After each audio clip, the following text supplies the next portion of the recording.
All right, Tell me when we're here. We're live? Yes. Wonderful. Let me turn these on.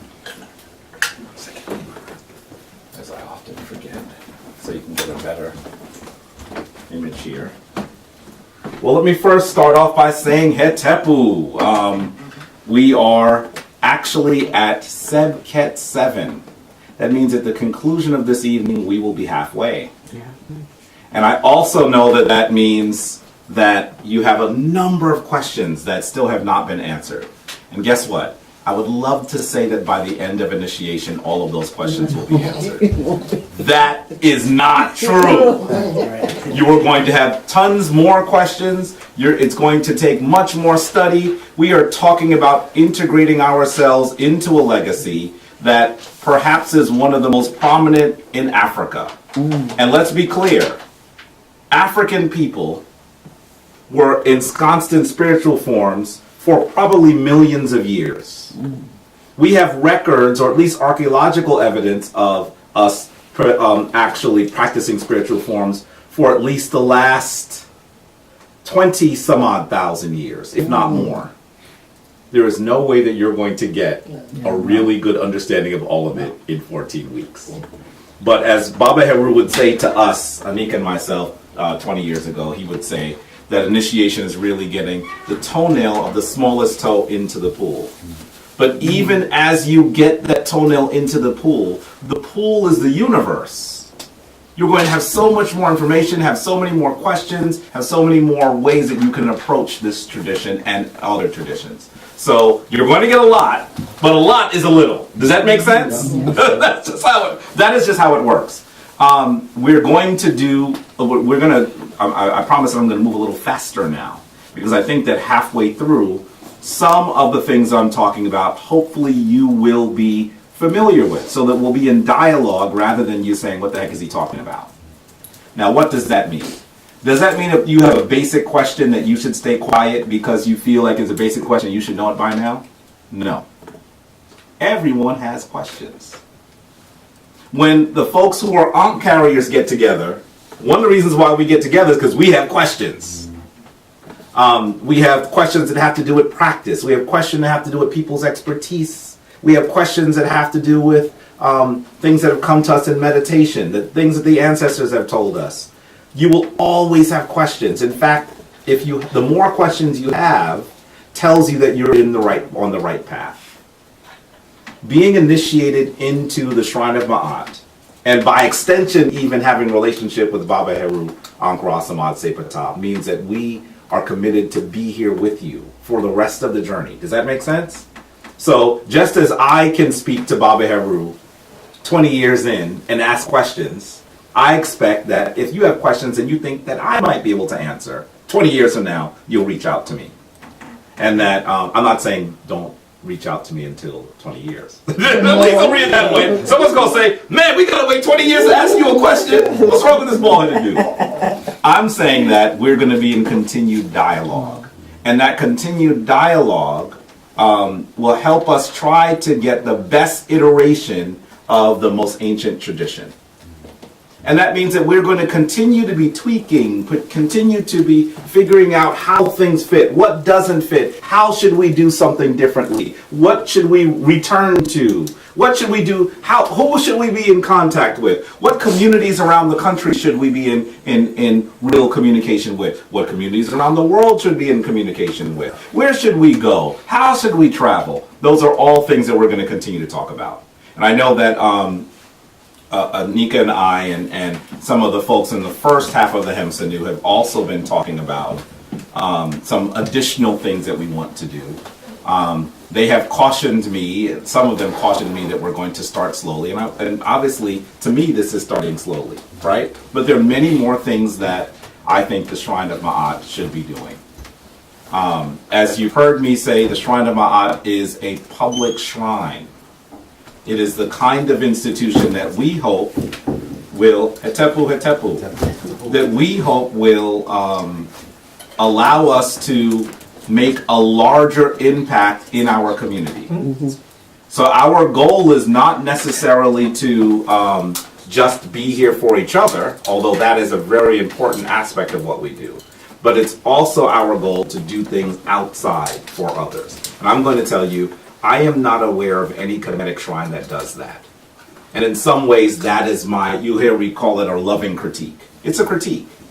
If we are coming to the world with the elder tradition, how is it that the elder tradition is not giving to the rest of the world? Even if we have 3 people, 4 people, why are we not giving more to our community and to the rest of our people? You can walk past a Kemetic shrine and never know it's there. I know that I spent lots of time at a Sarset. A Sarset is probably the Kemetic shrine with the largest following in the world. They have chapters in London, chapters in Barbados, chapters all over the place. Now, those chapters tend to be small, but come on, in other countries, right? If you walk past their institution in Brooklyn today, well, let me put it this way. You probably have already walked past their institution in Brooklyn today if you spent time in Brooklyn and you didn't know where it was. When they moved from the location they were at, that was off of Atlantic Avenue, they were in this huge warehouse, this cavernous warehouse. When I used to spend time there. Brother Kepler is nodding, so he's probably spent time there too. When they moved from that location, most of us didn't know where they were. They moved at the time when the internet was a little bit in its infancy. So you couldn't really search. Now you could Google, right? You just gotta ask people, where did they go? That's how it was for a while. I had to find an old number. At that time, I was already at the Shrine of Ptah. So they weren't keying me in where they were going. But I had to ask people, call an old number, where are you at now? And that's how they told me they were on the 2nd floor in an area on I guess that's Flatbush Avenue now. You walk, and Anika and I looked for it one day. Anika, did we not drive past it 4 or 5 times? Yeah. And the GPS was saying, you have arrived at your destination. We were like, where is this destination? The address did not say 2nd floor. No. That's a loving critique. They have been doing this work for decades. Anika has a student in one of her programs. Anika works at a medical school. And we heard his name, and his name was a little unusual to us. And he saw my uncle, and he said, we should talk. I said, sure. We never had that conversation. It wasn't until later that he was, believe it or not, interested in joining my fraternity. And he said, how comfortable are you in your fraternity being a Kamite? Now, I'm going to tell you that most people, unless they're familiar with the tradition, they don't use that word. So I said, that's a different conversation. Yeah. And I said, how do you know that? He said, well, you have an ankh, and I heard your name, and I went to school in the Sarasat school, from kindergarten to high school. From kindergarten to high school. So what am I saying? They have at least created an institution that supports their children. They should be lauded for that. They should be respected for that. They should be emulated for that. But I'm still going to tell you that nobody knows where they are. So that's something that the Shrine of Ma'at doesn't intend to do. We're going to be public. We're going to be public. We're going to be out there. Now that means sometimes we're going to have to tussle with some people, as you've seen me get into some tussles, because our presence sometimes is a challenge to people, right? They would rather us just stay quiet. But that's not what we're here to do. So that is an important way to look at getting to the halfway point of this conversation that we're in. Justin, can you let us know who's online when you get a chance to? Yes. Fahid, Paris, Rodman, Regina, Paris. Who else? I just. Okay, when you see more, let us know. Sister Paris, I don't know how I didn't see your email earlier. I just saw your email. I realize that there's some of you who have still not gotten your packages. If you haven't gotten your package, can you please let Justin know now? Yeah, and Gotta Beach. Okay. Who's Gotta Beach? Gotta Beach is Anna Rodriguez. Okay. Right, and I know, and I just said Anna, and I hope you got my message. I responded. Some of you, we're still having issues with packages, and I don't know why. I have no clue. But the reality is, I can't worry about the post office. I'm gonna have to just send you another package. Oh, and Gary and Garrick and Lisa, right? Yes. So that if you have not gotten your package, please let Justin know. Sister Paris, please send in your email. I have your phone number, but just shoot me an email with your contact information again. The address, your number, just so I can make sure I'm sending it to the right place. Okay.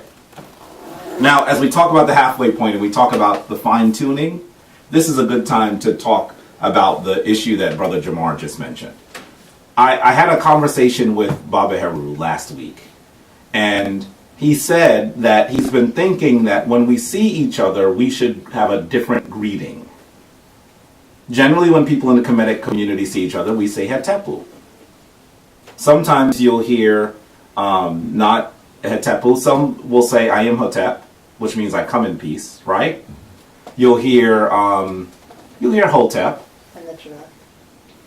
You'll hear a Neteru. Neteru usually is something that you'll hear in some communities used for people who are in the priesthood. So in the Asara Set Society, they do this to their priests, a Neteru. That's how they greet people who are in the priesthood. I don't know of any other group that uses it outside of that, but it is a greeting. As Nika is correct, it's a greeting. Is it just for the priesthood, or I thought it was from anyone from the Asara Set? In the Asara Set, that's their priesthood greeting. What does this symbolize? This is a form. Now, I can't give you anything more complex about it, but it's just a form of respect. I'm giving you honor and homage. But that's how they would do it. Now, did anyone tell me why they did that? No. I was there for 8 years. No one told me why they did it. You just kind of figure it out, right? Yeah. So when you see the folks from the Asara Set Society, if they're in the priesthood, that's what you'll see them do. Okay. They're really insular, so I see them less now than I see other people from other shrines, people who are in other traditions.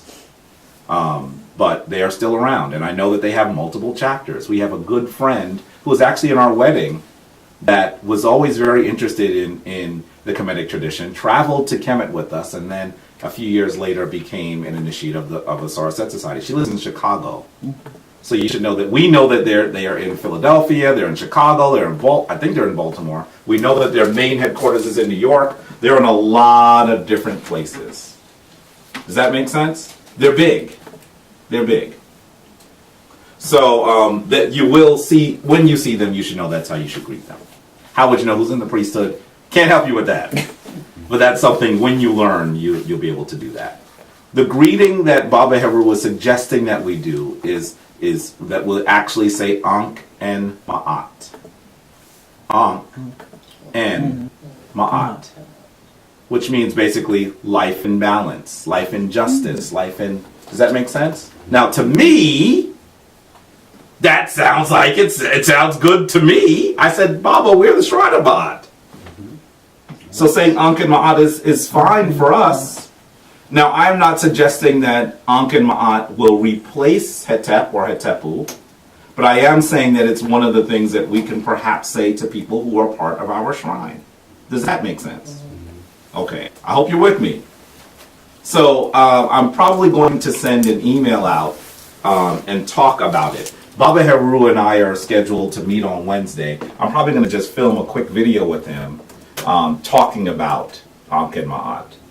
And then I'll share it with you all so that it is an addition. Now, one of the reasons why he is suggesting we make this change is one that I contend with. You know, Baba and Heru and I contend sometimes, right? I enjoy it. He enjoys it. We go back and forth. I have information, he has information.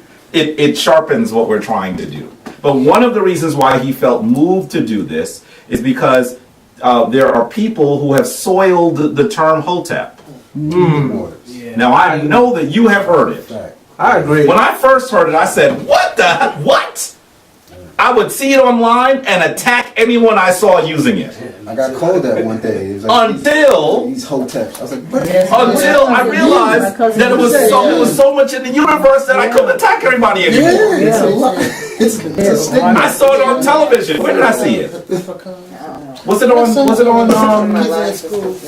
Yeah, I saw it on TV. Someone was talking about the hoteps and stuff like that. So what they essentially say is that they call people hoteps, right? And it's supposed to mean, in some ways, that you're supposed to be revolutionary and cultural, all cultural, but you're really a fake, right? And I get that sometimes there are people who are like that. And I get that the community wants to challenge them or chastise them for being fake. My problem is, why would you use an ancient term for peace, for blessings, for offerings? So if you're challenging them for being fake, then how do you now soil your ancient language? So that's what my pushback was. It's gotten so much though that it's everywhere. It's everywhere. Someone's gonna call you that. It's a label. Yes, there's even a video online that says that and it has footage of Anik and myself, or at least footage from our television show, and they're even calling us the Ankh Right.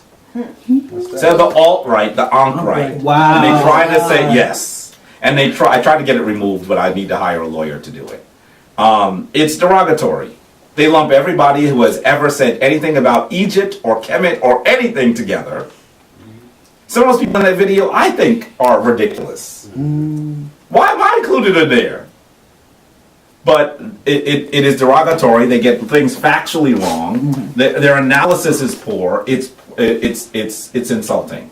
It's a trick. And so it says, meet the Ankh Right. These are the new hoteps, is what they call us. And you got a lot of coons too, so-called. Facts. Yes. It's a trick. Yeah. They accept the label. Once they give you the label and you accept it, then they can turn it into whatever they want with propaganda and news. That's right. So easy. That's right. Yeah. That's right. And this is a way to make fun of people who are attempting to recognize their African heritage. Yes. So I should remain someone who is stateless, languageless, cultureless?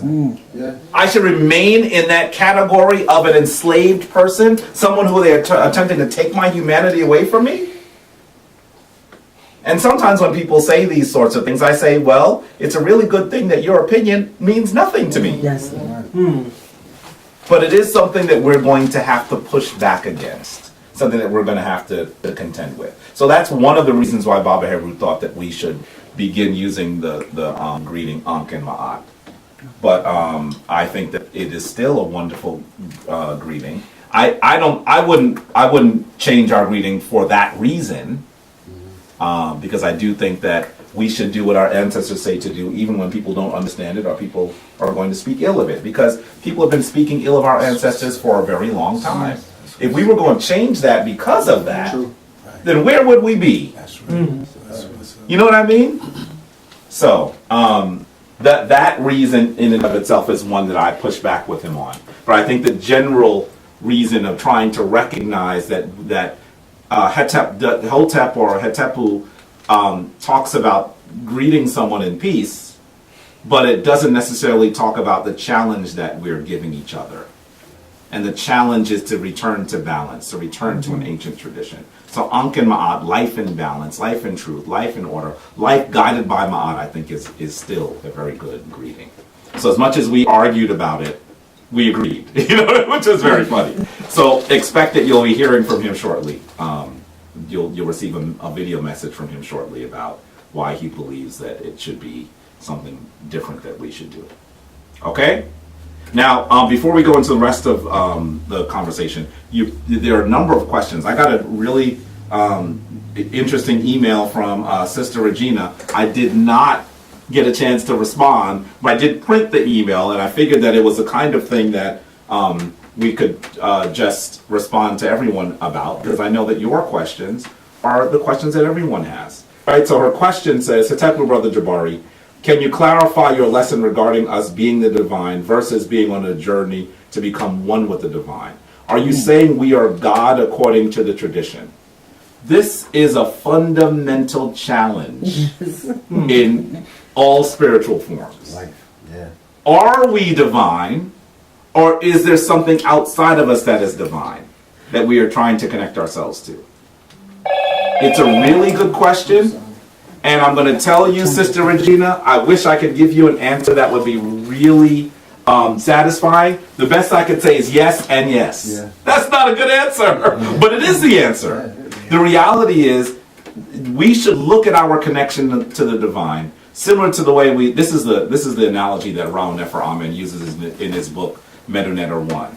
He says, if you take just a drop of water from the ocean, and you look at it under a magnifying glass, anyone who is familiar with the ocean can tell you that that is the ocean. It may not be the entire ocean, but it does have all of the properties of the ocean. It is distinguishable from distilled water. It is distinguishable from spring water. It's distinguishable from rainwater. It is ocean. In some ways, that's what we are. We are the divine in microcosm. As above, so below. So you would, Did you want to add something, Anika? I'm thinking of it as the collective is the divine. And we're part of the collective.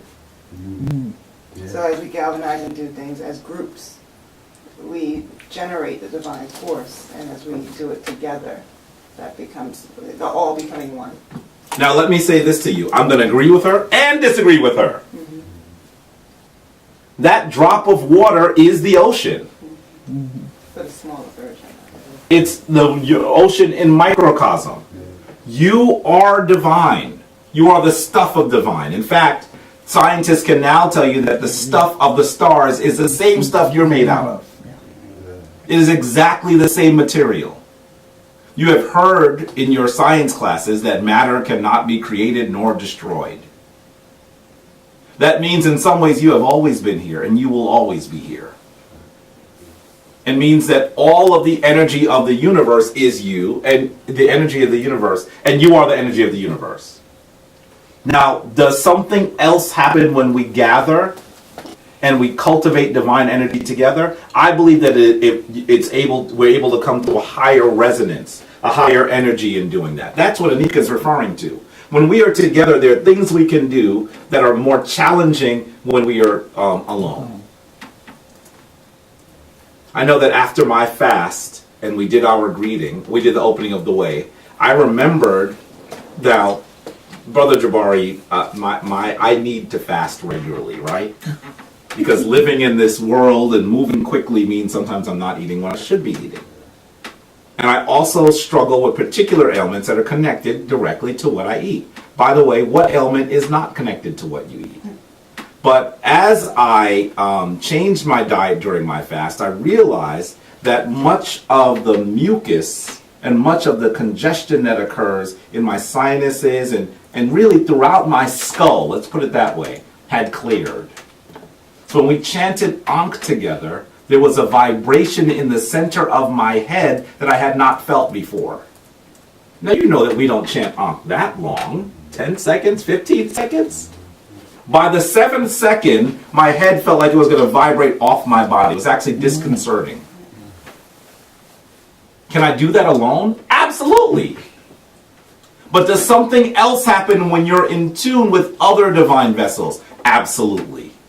So that the answer is yes and yes. It is so much easier to maintain balance when you're maintaining balance with others, as opposed to doing it on your own. And that's the reason why the Shrine of Ma'at, Anik and I really technically became the Shrine of Ma'at in 2010.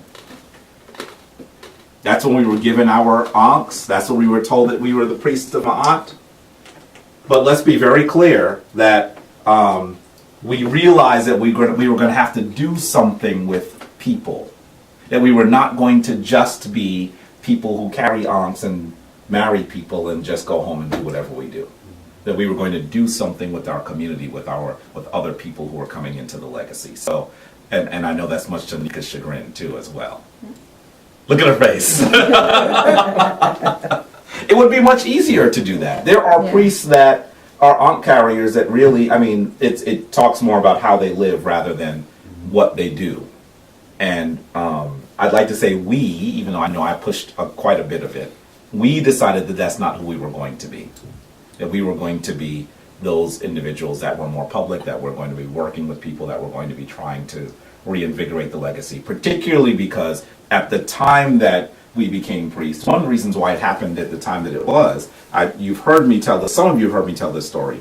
Anika and I decided we were going to be militant Kamites.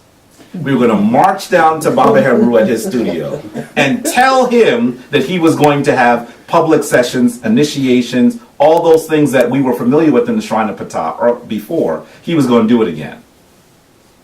We were not going to take no for an answer. We were going to tell him what we needed, and that was what he had to do. And he did some kind of elder spiritual jujitsu on us. We sat there and we were, I mean, it was militant energy. It was militant energy. We just said, he said, oh, it's so wonderful to see you. And, we just go to visit him. We didn't have to go for a reason. So I remember saying, but Baba, we're here for an important purpose. So he's looking at us like, uh-oh, I know I put this couple together. Do you need counseling? What's happening? And we said, listen, we were raised in the Shrine of Ptah. We understand the benefit of being members of the Shrine of Ptah. You say the Shrine of Ptah is still in existence, but you don't have public meetings, you don't have initiates, you don't have regular meetings anymore. We're here to tell you that we want you to do that immediately. That we need you to do that immediately. And he looked at us and I said, we're saying that we're going to assist. Yeah. But you are going to do this. And he simply said, oh, beloved, I understand that's what you need, but my time is over. It's time for me to be the elder in the background. It's your time now. Yeah. I know you've been thinking about receiving your onks. Well, I was going to tell you it's time for you to receive your onks. What date are you scheduled to put forward? And he said, and the phone rang, he said, hold on a minute. I'll be right with you, beloved. And he answered the phone, and Nika looked at me and said, this is your fault. That's how it happened. In 2009-ish. That's how it happened. This is your fault. She was with me, by the way. We both marched down there. But as soon as he said that, he did some real jujitsu. He was like, he wasn't offended. He didn't push back. He said, I will be the elder. I'll assist you.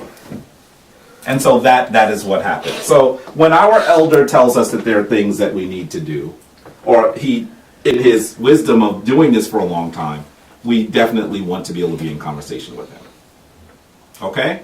So Ankh and Ma'at is something that we'll say to each other. Baba Heru and I will continue to talk about how it will look. I think Anika might be able to come to that meeting as well. But we'll all be in conversation about it. So and also, just to complete this, Regina, I know that was not an answer to your question. In some ways, there is no answer to your question. You have to understand that both spirituality and quantum physics have come to the same point, and that is that you are the same stuff as all things. And that they actually can tell us that there was a time where all things were one. Did you know there's something called redshift now? That there are scientists who are looking at how the different planetary bodies are moving outward. And they can tell it's moving outward, then what can they do? Using mathematics, they can tell, well, where are they moving outward from? And looking at the amount of time that it takes that they're moving, and studying things like the attraction between other bodies and gravity of other bodies and all sorts of things. They're even able to say, well, when do we think that happened? So we know now that there was a time when everything was small and dense. And that at that moment, all of creation began. This is what we've heard in many traditions, and this seems to be an echo of something that happened also scientifically as well. So yes, you are divine, and you are also traveling back to the divine. What does the word religion mean?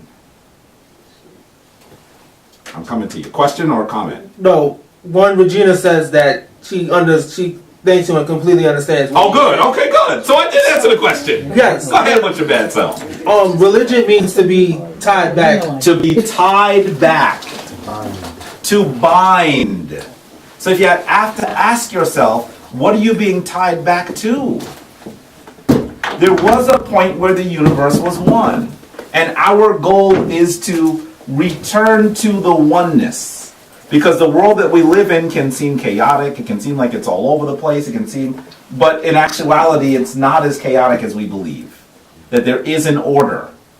And if you understand the order, you can live in order and in balance. That is what we call Ma'at.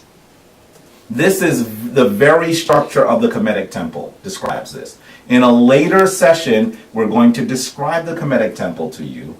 And as we describe the Kemetic temple to you, you're going to see that the very floor plan of the Kemetic temple is a reminder that you are divine and that you have always been here. The very way the temple is constructed. That is amazing to me. And I know that as I have the wonderful honor of visiting New Kingdom Kemetic temples these days, every single time I'm there, I see something I hadn't seen before. Every single time I am there, I see something I didn't see before. These great institutions for divine instruction and learning are still present. They have been closed for thousands of years. They have been defiled by some people. And they're still not being used for what they were intended. But even just the bones of the temple tells us more about who we are and what we must do. So that in and of itself is magnificent and wonderful. And so hopefully we'll get to a point where all of you will be able to see it for yourself. Because I think that you'll benefit from that as well. Do we have any other questions? Can we move now? No. Wonderful. So let's move into what we're supposed to be talking about tonight. In Sebkhet number 7. We are talking about, well, tonight we're going to talk about, a bit more about a connection to the Neteru, being part of the Neteru, finding our way to be in congruence and in conversation with the Neteru. And so hopefully we'll delve in and do a bit more of that. Now, you know that last week I had you here forever for the introduction to Christianity. It was a long session. Tonight is not planned. It's now 7:33. I'm hoping that tonight will be a shorter session. I don't want to make you feel like you have to be here for 8 hours every single time you come, okay? But there are some topics I think sometimes I struggle to fit them in the boundaries of the times that we usually meet. So definitely tonight we're going to try to do something a little bit briefer. And as we talked a bit about something that was historical last week, we're going to try to talk about practice this week. We're going to try to go back and forth. Because we believe, the Shrine of Ma'at believes, that this is not just history, this is not just class, right? It's also about what you do and how you should do it. So that's what that's sort of how we'll approach it this evening. So once again, we talked about the Kepra process. How many of you are still doing it? Spend your time focused on it. I have to find a way in initiation to talk more about how people can walk through this. But to some degree, I also want to give you space to do your own introspection. I'm not trying to call nail on the carpet. I don't want to get any of you to share information that you might be uncomfortable sharing. But I want to just continue to remind you that the Kemetic tradition, initiation is not just about knowing. Once again, it's about doing. And the doing has to be about how you become a stronger, more intact being. How you become better than where you were. If you are just someone that wears an ankh and then beats your wife, got your head wrapped while you are snorting cocaine, That's crazy. got some mud cloth on while you urinate in the street, then that's why some people are calling us Hoteps. Because some of us believe, and this is a major challenge for me, because I continue to talk to people who are studying about this reality, and I don't think they understand what I'm trying to say. It's really frustrating. Your spiritual tradition has to be more, it has to be more than whether you can read the Neteru better than anyone else. Your spiritual tradition has to be more than whether you can tell me all of the kings and queens of the old kingdom. It has to be more than whether you can describe to me how many temples are still in existence and which ones we think we still need to find. If that is what we're doing, then you should just go get a degree in Egyptology.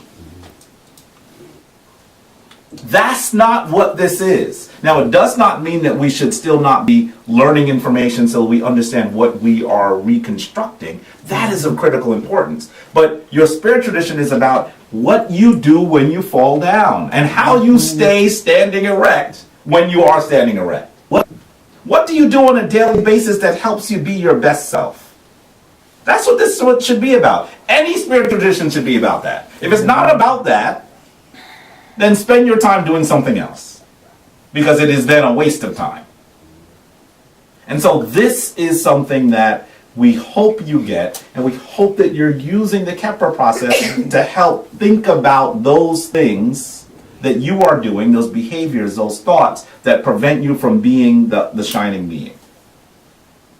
So I saw a bunch of hands. People are still doing it, right? Yeah, I know. Now listen, in our sessions, if you want to share something that you've come up with, this is a safe space to do it, right? I'm not going to call on you. Anika, what'd you come up with last week? We're not going to do that. But if you share something, we'll talk through it with you, okay? Because what you have to do is now you have to take your life in your own hands and say, how do I become better? How do I become stronger? How do I become a better example for the rest of the people around me? Because if you are a good example to those people around you in your tradition, you will actually convince people that your tradition is working. Does that make sense? It's not just about what you wear, it's about who you are when no one's watching. By the way, something you realize is that somebody is always watching, which is the scariest thing in the world. So, you'll never know. Anika and I were in the grocery store one day, and a guy was following us in the grocery store. Now, I didn't look at him. I just thought he was close to us. I didn't think he was following us. But Anika became very uncomfortable and started walking very quickly away from this dude. And I was like, why is she like in the next aisle? And I'm still, what is going on here? So I'm kind of following her. And I'm like, she's moving very quickly. What's going on? Usually I'm the one that wants to, come for what I came for and leave. And she's the one that kind of wants to look through the aisles, right? But for whatever reason, she was booking. She was moving. And then I noticed that the guy behind me, he was close enough to me for me to hear what he said. He said, oh, I thought they were so friendly. I watched them on TV every week. I guess I was wrong. Who knew that this was somebody who had watched our program and felt like he should have interacted with us? I didn't. So there's often someone watching. So your spiritual tradition should help you be who you're supposed to be, even when you don't know that someone's watching. And so that's why I continue to harp on the Kepler process, and I hope you're still working on it. Okay? If you want to talk about what you found, let me know. Shoot me a text. We'll schedule some time. We'll talk about where you're at and maybe if there's some things that you want to work on. Okay? All right. Now, we talked about the fact that the Shrine of Ma'at is supposed to be a public shrine. There's a lot that we want to do that we're not doing yet. A lot that we want to do that we're not doing yet. We're hoping that as we become larger, as we have more individuals who are on the same accord, who are working in the same mission, we'll be able to do those things. We hope that we'll eventually, shortly, have a prison outreach committee. We get calls and letters from people that are in prison regularly. And it's sad because often those calls and those messages are kind of like, there's no one like you with where I am. Yeah. One brother said to me, I'm with the Muslims. I am not Muslim. I'm a Kamite. It's uncomfortable being with them. Not because I don't like them, but because we try to be cultural together, and then they want me to do those things that are specific to Islam, and I have to remind them I'm not with them. And I feel very uncomfortable because one of these days they go and say, well, if you're not with us, why are you with us? I'm going to be on my own. What do I do? So we get those kinds of calls and messages. We're going to, at some point, need to reach out to those people who are in difficult places and need our assistance. We're also hoping that we'll have a youth committee, because I know that having to actually undo all that negative Western socialization from the white people is difficult. Wouldn't it be wonderful if we were able to do things with our children so they could be who they were meant to be from the inception? And so that's also something we want to do. We need to have an elder outreach committee. I'll never forget, one of the things that has been most difficult for me in the years that we've been practitioners is Anika and I would go visit Dr. Ben. And actually, if you look at the YouTube video that we had where we went to go do a ceremony for him, you'll actually note that when we say, is there anything you want to say, guess what he says? Why doesn't anyone visit me? Here it is. This is this person who for decades, he's in his 90s. I think he was 93 when he made his transition. He's in his 90s. He's made a contribution to our community. He's traveled all over the world. He's taken us all over the world. So many people really have benefited from his work and his commitment. Yet now that he is older and not able to move around anymore, he's on his own. And that's really unfortunate. With people rifling through his apartment, I can't even talk to you about some things that happened when he became older and unable to do the things he needed to do. It was very difficult to see him in that condition. And when we would ask him what he wanted, he would often say he wanted the food from Harlem. He would often say that. I'll never forget, one of our priestesses made some sorrel. Right? It's from the hibiscus plant, you drinking in the Caribbean. You're drinking it all over the black world. Everybody drinks sorrel. We just call it different things, right? And she said, oh, I should have put some more water. It's too much sugar. And she said, oh, I was going to add some water to Dr. Ben's. Where is it? And the sister said, oh, I gave it to him already. She said, well, where is it? The bottle was so empty, it looked like he licked the inside of the bottle. It was gone. So he wanted to be able to feel like he was still at home in Harlem with the people, and we were not able to truly accommodate him that way. He was in the North Bronx. He was far from home. It was hard. It was very, very hard. We need to be able to have institutions that continue to support our elders. Yes, Brother Charles. I think that's where his family placed him. I kept asking that question. I never got an adequate response. And I did not know Dr. Ben's family well. I didn't know his family well. There were those of us that did. There's a brother in this community that I tussle with. We're good friends, but we still tussle, Brother Reggie Mabry, who I'm going to tussle with a little bit more in the coming week or so, who knew his family well, and he couldn't even get a clear answer as to why he was all the way in the Bronx. But the reality is he was far from where he was comfortable. When Dr. Ben was older and not traveling as much, you could just go to Mana's right here on 135th Street, or before that Pan, and he'd just sit in Pan holding court. He'd eat some food, you'd go and you'd talk to him. He was very accessible. And when he became older, he was taken away from his community. He lived right in Lenox Terrace on 135th Street. 133rd really is where the main location is. So we need to be able to do that as well. Why do you think that is in our communities when we have elderly people, like when they get sick, people just dissipate and disappear? Like, this is not something that's uncommon. I see that a lot. Like when somebody, some reason people, aside from close family, people just... Well, Anika, you want to answer first? I don't know if folks heard it at home, online either. So if you could just, he's saying, why is it that it seems like folks that are in our community, particularly those people in cultural traditions, when they get old, it seems like they just dissipate there. Aside from their family and friends, there are not many people that still have contact with them, is the question. I'll be honest and say people take more than they give. They see that you have something that they really want. They love sitting by your feet to gain knowledge. They love to be able to say, I know Dr. Ben. And it's a popular thing to say that. It gives you street cred. You can say that you've had conversation with him or you know him. Street scholars cred. Yeah, street scholars cred. Street scholars cred. Yeah. Not even that. People who went to college who knew Dr. Ben would say that to give themselves credit as well. In the collegiate community? Yeah, maybe. Dr. Ben was worldwide. He was world renowned. He was. The black people, we all, no matter what background we had, looked up to him and thought, he knew a lot. I knew of him just because he used to do travels to Egypt, and there would be a banner outside of the travel agency near where I live.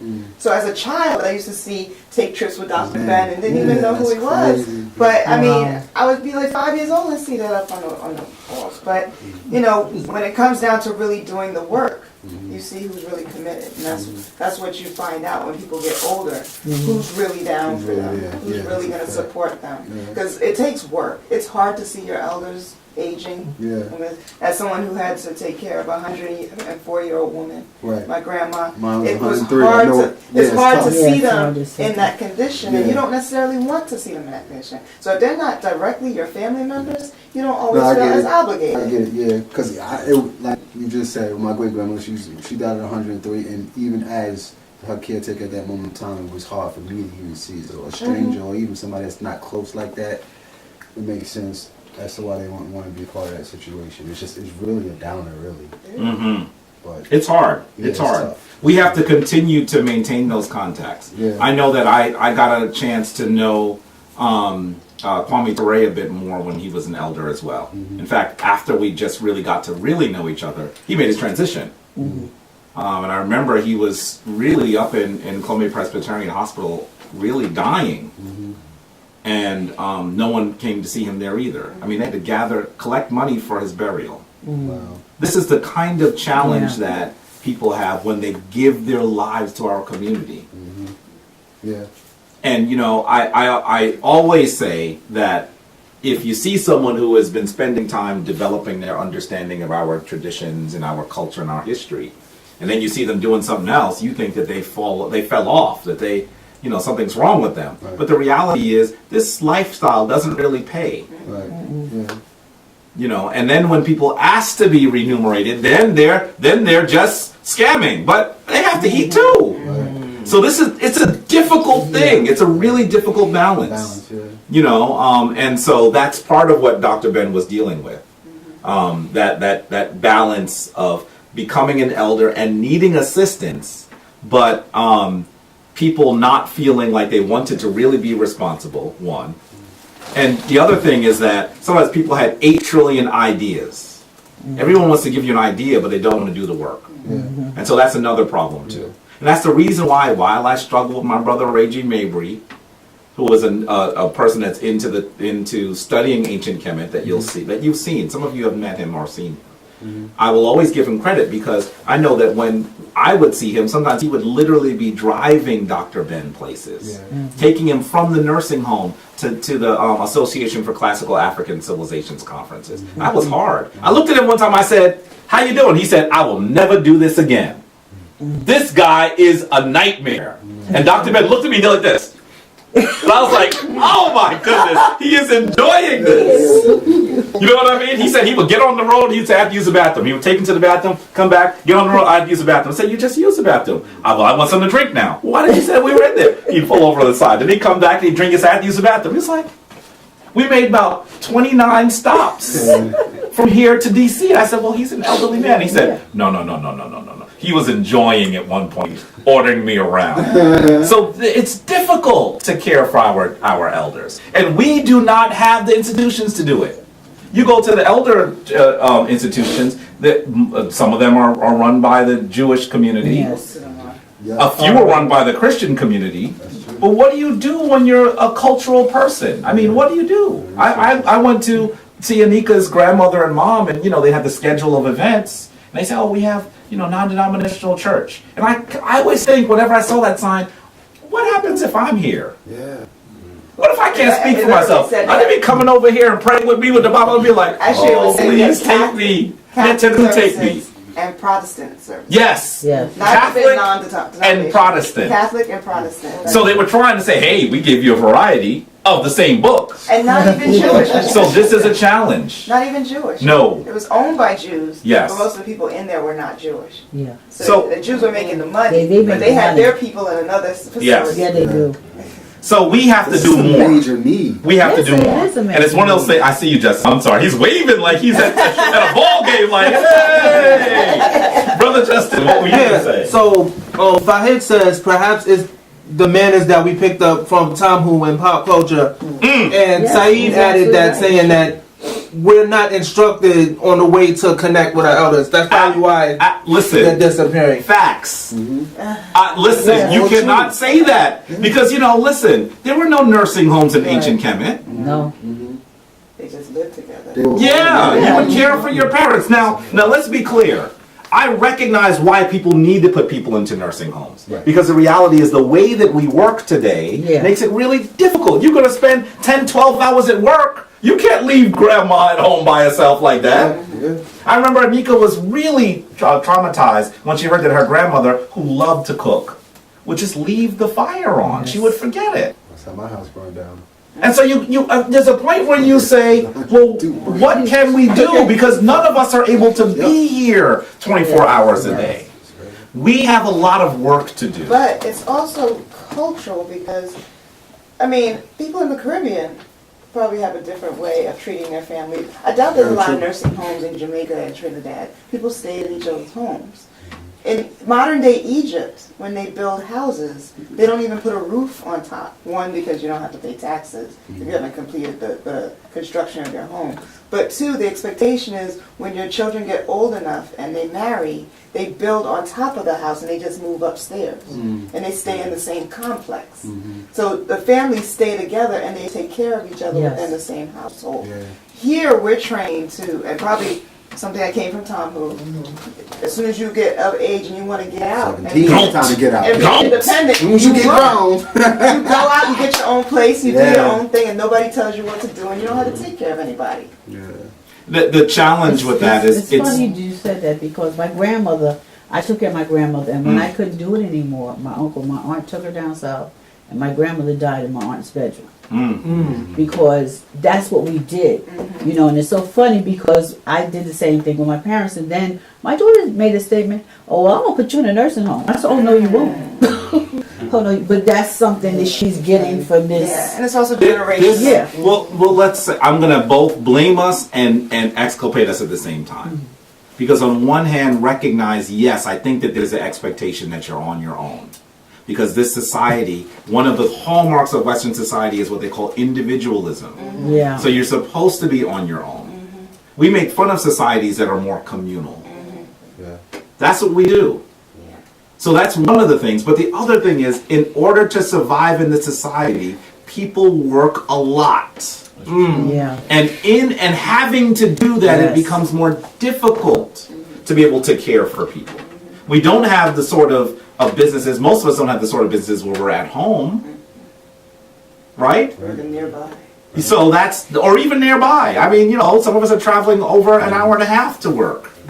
So that becomes, so I want to both blame us for not creating structures that look more like us culturally, but also say that I understand what the challenge is. And so that's one of the things that is trying to, hopefully I really want this vision to be come into fruition eventually.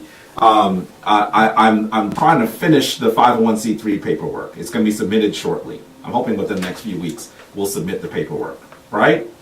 As soon as that is approved, we're going to also apply for our development paperwork. So we actually have a nonprofit that's connected to the shrine with an interlocking board. I'm probably telling you too much information because I'm still in the midst of it. And it will be able to actually develop a senior home, have that kind of stuff. But it's going to take work and it's going to take financial wherewithal to do it. We have to do it because as we see our elders being cared for by people who do not care for them in places that are alien to them, and we wonder why we're not prospering, perhaps it's because we have not cared for our elders and we're not remembering our ancestors. If we don't do those things, can we say we are African? And that's the challenge that I have. Yeah, Robin says we gotta go to the continent and do this. Like some of it will have to be on the continent, yes, I agree. Yes. But I'm going to tell you, if you take my mama from Queens and tell her, well, look, you're going to have better care if we take you to Ghana. That's my goal. That's my end game. Listen, if she's going to come back and see me when she's an ancestor, she's going to come back and be upset. You know what I mean? I know. So, yes, there are some things we'll be able to do on the continent that may be easier than what we're able to do here. But we're going to also have to create these institutions where we live. Yeah. Because then that would mean that those elders are away from their families. Because I don't know many families that are planning to repatriate.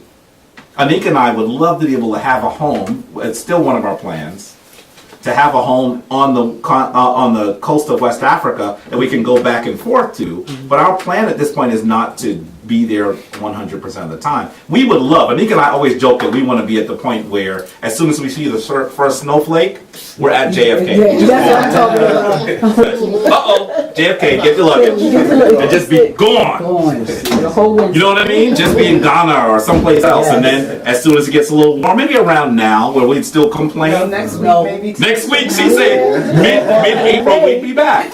So we should, if we're able to also be involved in the affairs of our homeland, those are things that we can do. Those are that is actually possible. You could build a house in Ghana, beautiful house in Ghana for nothing. $20,000. You build a mansion Yes. for $20,000. So we need to be able to, huh? It's a little exaggeration. No, it isn't. 60,000 was what they're charging. Yeah, that's But did you hear what 60,000 was? It was a 3-bedroom apartment with a guest house. With a guest house. 3-car garage, pool. But understand that they were also building it in a gated community. If you build it out in Ghana on your own, it's less. What's the requirements for that though? Like to be able to, There's some things that we can work on. Because remember, Ghana is also giving diaspora and Africans free I land. heard Yeah. about that. So, this is part of the conversation we need to have. And we need, if we can't figure out what we're doing here in this little tiny space, how will we be able to figure out what we're doing when we're really playing a big game? But that's the plan, is to do that. Okay? So we also want to be able to bring back our comedic legacy today, our television show. We haven't aired a new episode in over 3 years.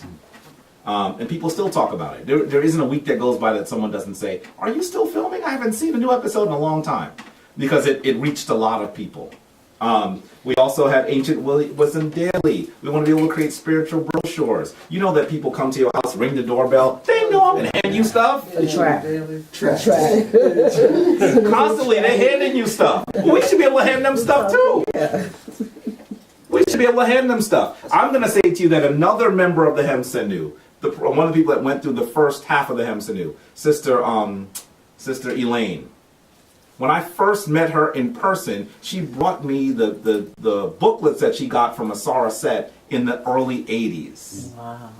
Obviously, these documents were important to her because they represented who she was, but she wasn't connected to an institution to help her get to where she wanted to be.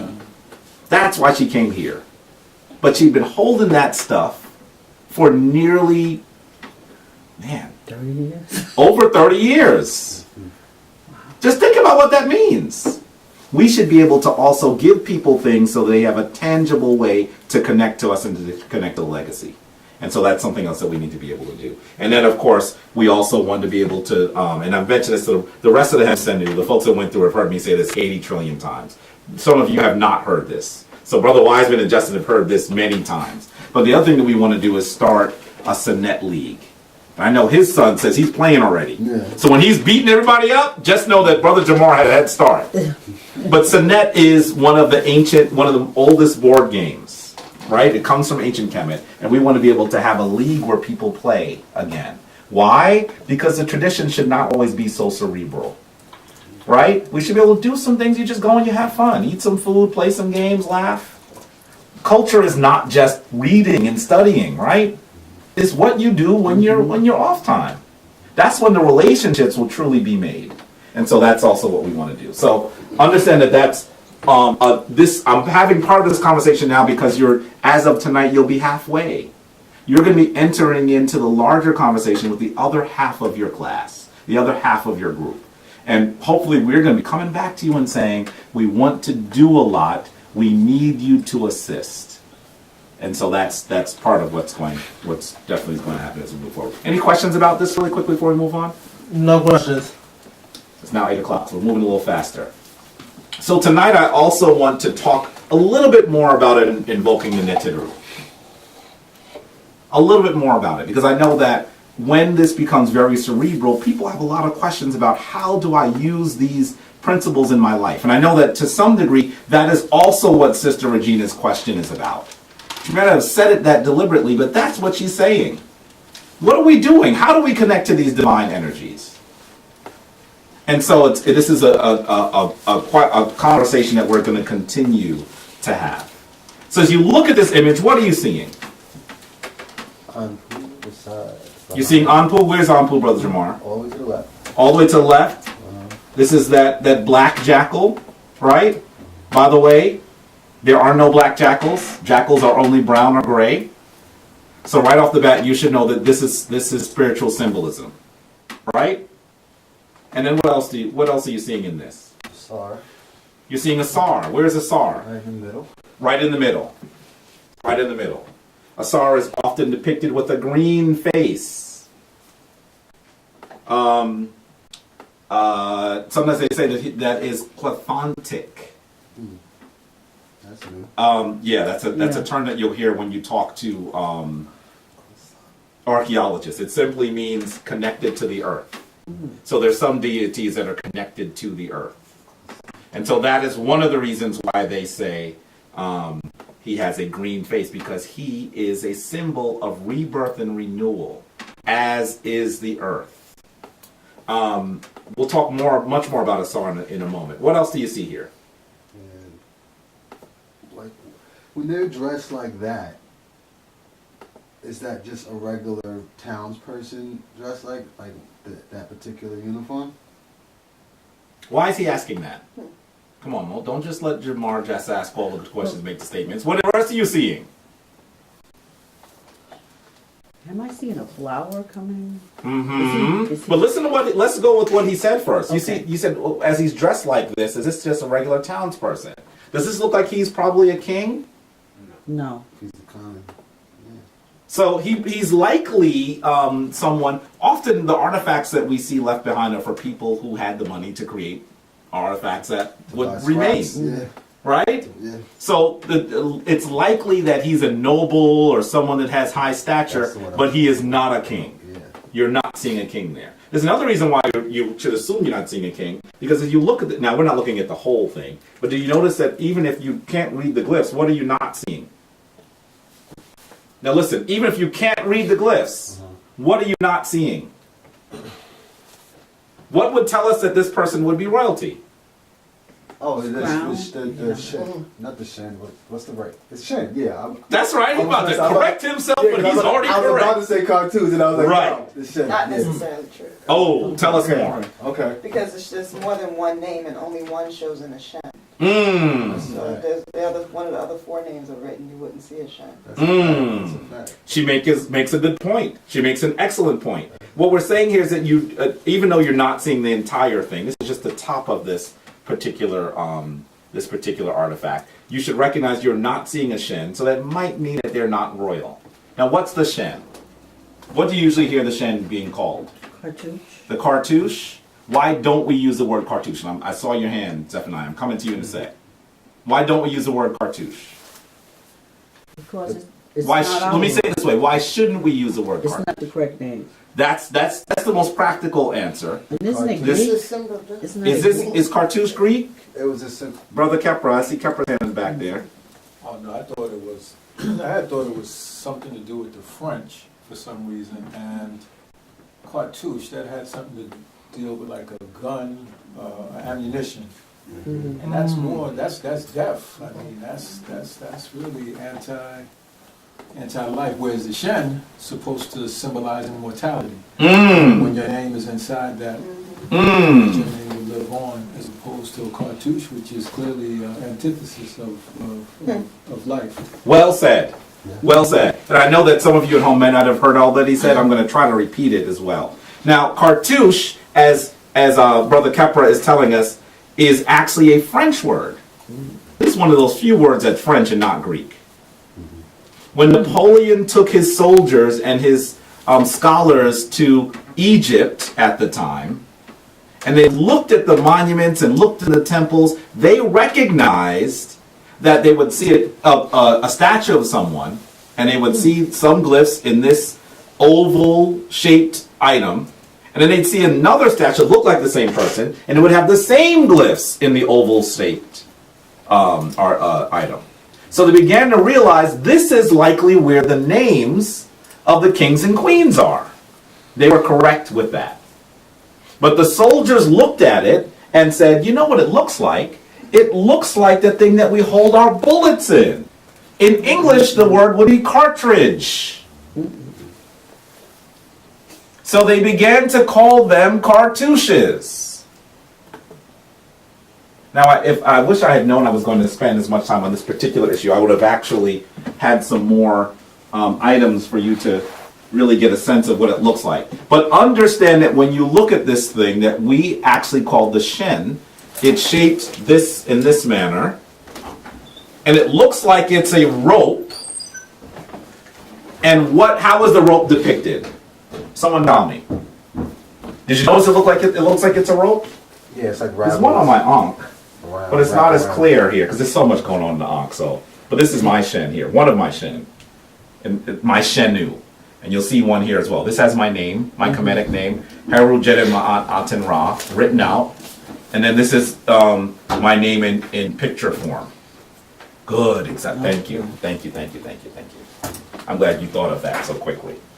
So, this is a shen. Right? This is a shen. Now, as you look at this shen, Just take the top off. that's exactly what I'm about to do. So as you look at the shen, now normally it would be, you would see some lines here on the bottom. Can they see it clearly? Oh, Put it on that camera. that one. This one? So you'll see some, normally there'd be some lines at the bottom here. Is that clear? Mm-hmm. So it looks, so Nika's waving. So it looks like it's actually a piece of rope, and then what are the lines doing at the bottom? They're like you wrapped around that little They're rock. wrapped around. They're tied together. Because in actuality, with our puny senses, these 5 things that we think tell us everything in the world, that betray us so often, with our 5 senses, we could actually think that life is linear. It has a beginning and it has an end.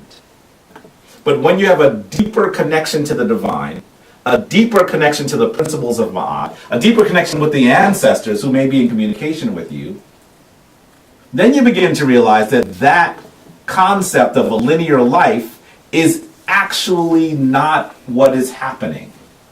And so our Kemetic ancestors showed this single rope, but it was bound at the bottom. It's not a linear thing. And so that's how they depicted it. The first images of the Shen were actually just a circle that was tied on the bottom. And that is literally the glyph for the word Shen. That means eternity. And so later in Kemetic history, not that much longer, maybe by the Third Kingdom, I think, we begin to see it elongated with names in it. And so this is where you see the Shen. And this has a name. By the way, even if you couldn't read it, you begin to recognize the symbols and you see it with particular people. So that you should know that this is actually the name of a king. I know it's just a model of an artifact, a model of an actual artifact, by the way. It's a Shen box, right? Can you see that, family? But it actually has the name of the king on it. Can anyone read this?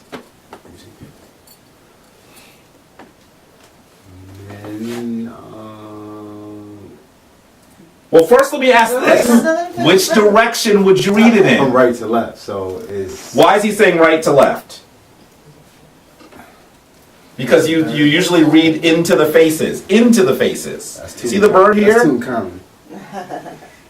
So what we have now realized, Brother Jamar is able to read enough of this, maybe even most of it, and he's able to tell us that this is Tutankhamun, right? Is he right? Yes, he's correct. This is actually the Shen of Tutankhamun. He's correct. Jabbar, can you show it in the other Yes. camera again? This is the Shen of Tutankhamun. one of his Yes. One of his full names. This is the prenomen. Thanks to Queen Anika. He took the class. Wait, So- one more time. One more time? Yeah. All right. Got it? Got it. So that is the Shen of Tutankhamun. Now, one of the reasons why I'm suggesting that we can tell that this device is not someone who's royal is because you don't see a Shen. But Anika is correct.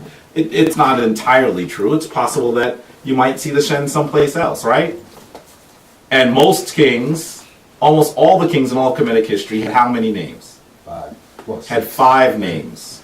But there's also a 6th name. What's the 6th name? The one between him and his mother. The one that he shares with his mother. Everybody in Kemetic history, according to their culture, had a name that everyone knew and a name that was secret between you and your mother. Because being able to call something is to be able to have control over it.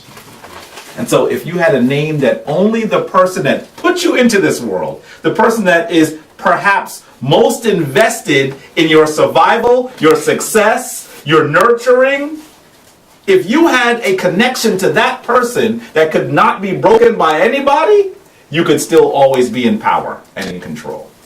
And I have the names here for my homework. The Hater name, the Biti name, Golden Hater name, the Antu Biti, and the Sarah. So he's giving you the 5 different names. Can you say it nice and loud, Brother Jamar? What are the 5 names? The Hater name, The Heru name, the Nbiti, the Insubiti name, or the Nbiti name, Golden Heru, the Golden Heru name, and then the Ensubiti. He's saying the Nebti name. Nebti. Nebti. And the Unsubi. Yeah, Yes. yeah, and then the Sarah.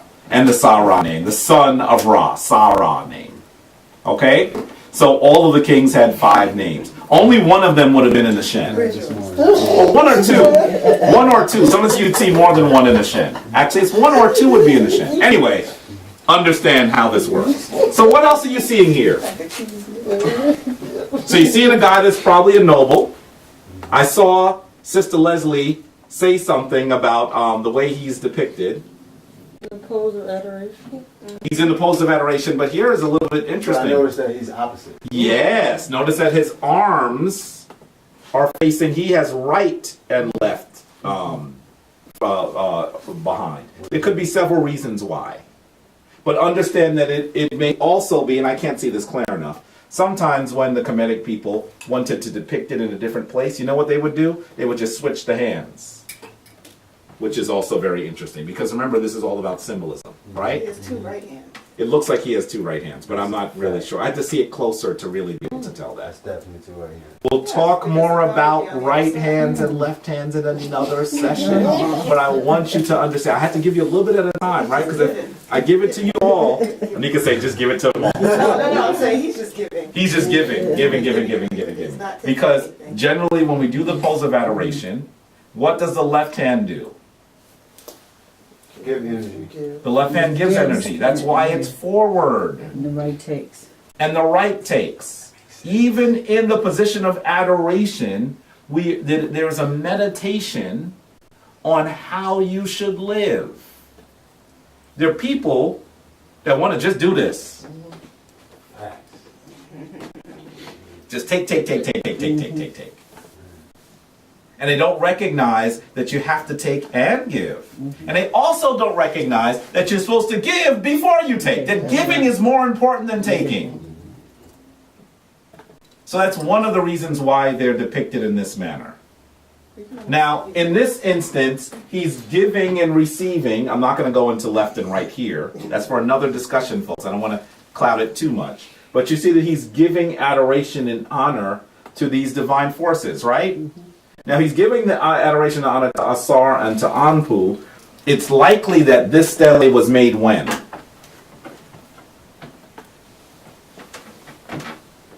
Probably after his transition as an ancestor. That may be another reason why he has the right hand forward. Those are all things we'll talk about in a future Sebkhet. But understand that, did you notice that this is round topped? So you're not seeing the bottom of it, but remember, once again, you're seeing I don't know what the name the Kemetic ancestors used for this. I do need to do more research and figure out what that is. Today we call them stelae, right? And say again? This isn't the Sippis though. This one's not a Sippis. Sometimes the Sippis are depicted that way. But understand that this is the beginning of the Western tombstone, as we talked about last week. So it describes him making his transition. It likely tells about something about his life. It talks about him going on to be, a divine being. This is where the tombstone comes from. It comes from your Kemetic tradition. Virtually everything that is done when someone makes their transition in the Western world comes from Kemet. It does not come from Christianity, not from Islam, not from Judaism, not from any other tradition. Virtually all of it comes from Kemet. And this is an important thing to know. What else can you tell about what he's doing? He's not only giving energy to them, what else is he doing? They're providing offering. Do you see the offerings here? What's that in the middle? What is that? Is that bread? Here? Slice of, what is that? Sometimes people say that that's bread. I don't know how they got that that's bread. But when you read the books, they'll say that these are offerings of bread. That don't look like no bread to me. That's some big bread. But that's what they'll often say it is. I think we need to do more research to really definitively say what this item on the table is. Do you think that the items that he's offering can have importance? Absolutely. What do you think? Does everyone's nodding? Yes? Yes. Of course they do. Of course they do. Of course they do. You, in order to invoke a particular energy, particular items are often utilized. That's right. That's right. If you had, and we're going to talk more about altars in a few moments, if you had an ancestral altar and you were trying to focus on the ancestral energy for your mother who made her transition, wouldn't you put things on the altar that she liked? Wouldn't you maybe place one of her items on the altar? So of course the offerings on the altar are important. Of course they are. And you also see as a very large lotus flower here. Right? Can you see that? There's also one that seems to be growing out of this area underneath. Did you notice that? This is likely water as well. Can you see how they're trying to tell you this is water? You will often see a sar sitting on water. You'll see him standing on water.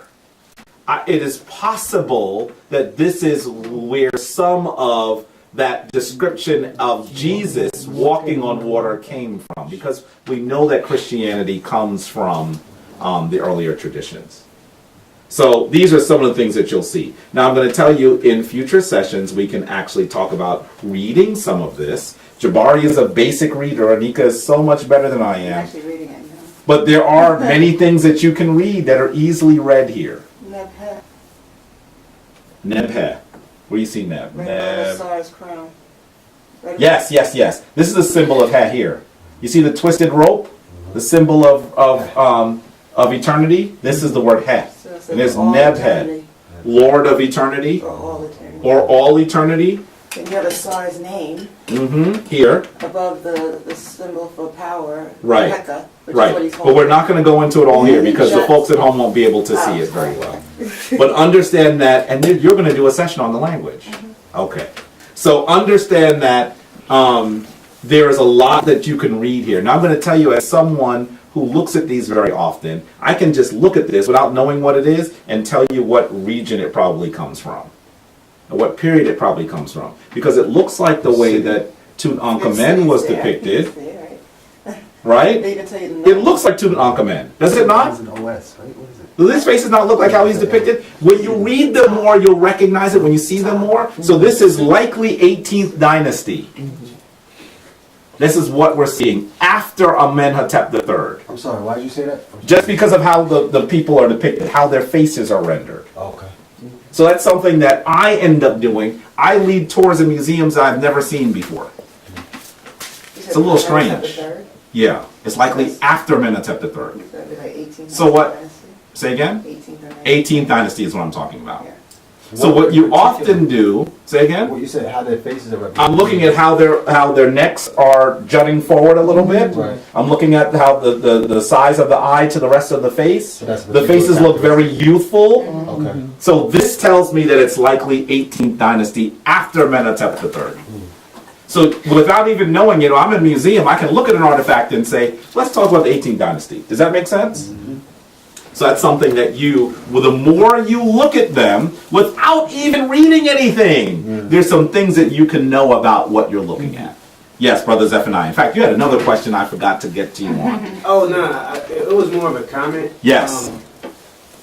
I was thinking like another way to kind of tell he's not really a king or anything is, I'm assuming because what he's wearing, the white garment, because from my personal studies, it's like, I know like high priests and stuff wear like leopard skin. Mm-hmm. And like they even take that on to other places around the world, Mhm. even like some Native American areas, like I guess the Olmec areas you see like in South America and stuff, they started wearing, I mean, it's not like a cheetah because cheetah's not over there, but a jaguar skin. That's right.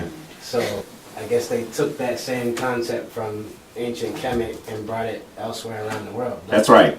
I have a It seems like question. that. Now, the Some priests the are ones that skin- wear Oh, the skin, some- not The all skin of is them. usually for a particular type of priest called the Sem priest. By the way, the Sem priest, one of the things that the Sem priest was known to do was also to do funerary rites.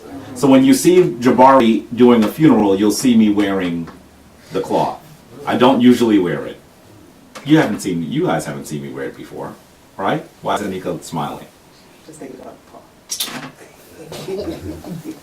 Jabari obviously did not go to the continent and kill an animal. So Jabari's fabric is made out of some nylon. But I wanted to have the claw, the paw, because often when you see the statuary, you'll see the paw and you'll see the face, right? So I got that, yes, like Johnny Jump, right? Coming to America, right? So similar to that, right? So I actually bought a piece of fabric, which I bought several of them, but one of them really looked pretty decent, right? And I also bought what looked like the paw with the claws. It looked really good on eBay in the picture. When I got it, it looked like it was like a cartoon hand. Yeah. So she keeps teasing me about it. So you should just know. Now, if I tell you all the jokes, I've taken some of the power off her being able to tease me about it. Brother Jamar. Were there female priests, high priests? Yes. There were. Yes. Being a priest was not restricted to being a man. Right? Now, I think that sometimes it's rendered that way because the people who were looking at it were men. Yeah. But often when you see a female priestess, I'm going to show you Anika's shasheta, you'll see them holding this. Now, generally it refers particularly to Het Heru. As you see Het Heru's face here, we'll talk more about Het Heru in a few moments. But often you'll see priestesses holding these. This sacred rattle is sometimes what you'll hear the Westerners call it. But understand that, its sound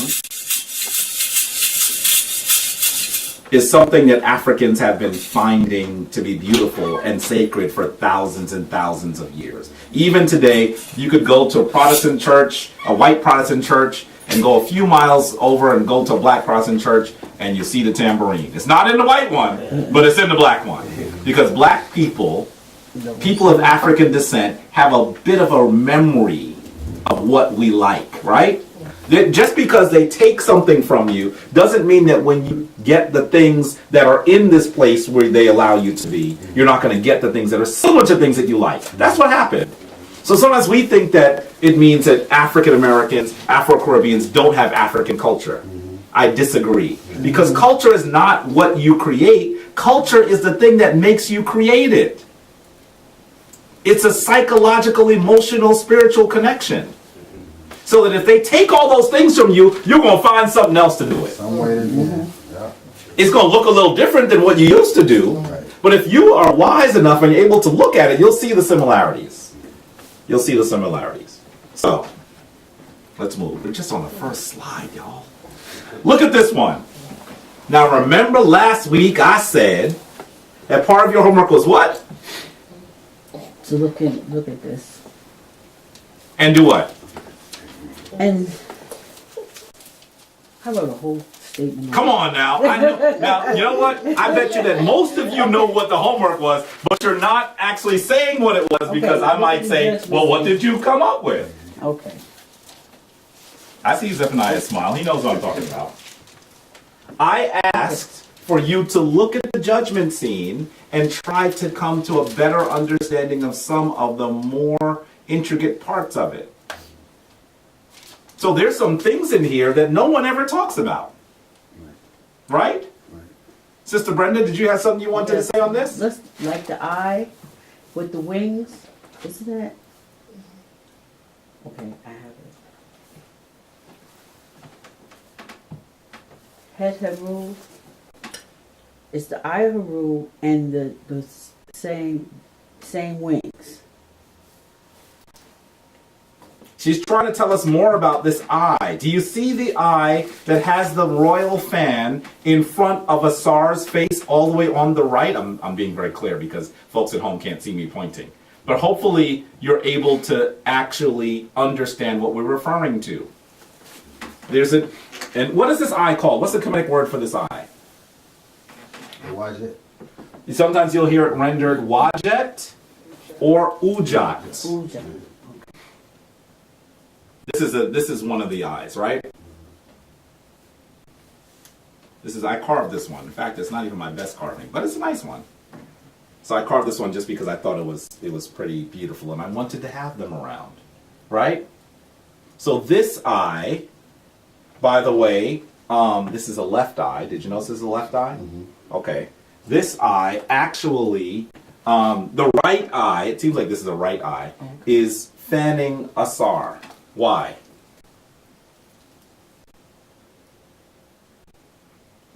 What is the symbol of the eye? The all-seeing eye. Sometimes they call it the all-seeing eye. Often you'll also hear it called what? 1, 2, 3. You'll hear it called the third eye.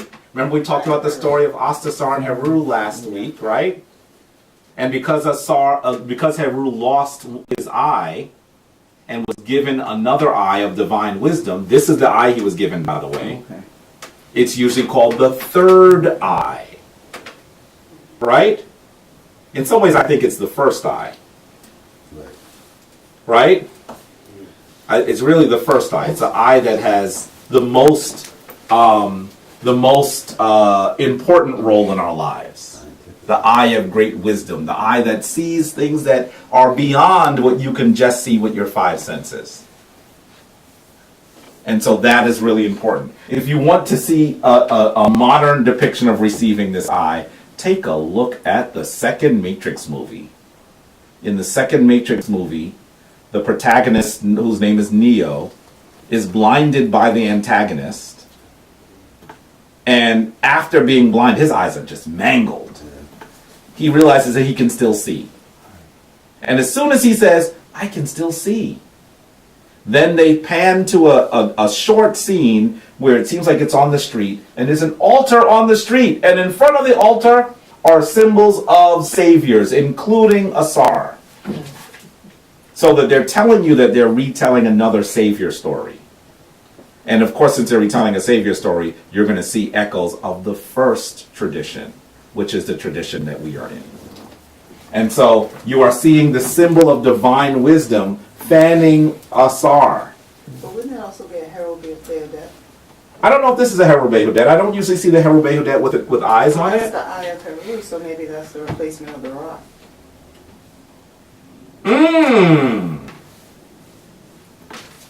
We could think about that one for a long time. Because obviously the sun is connected with light, and the eye is the organ that is referenced by light, right?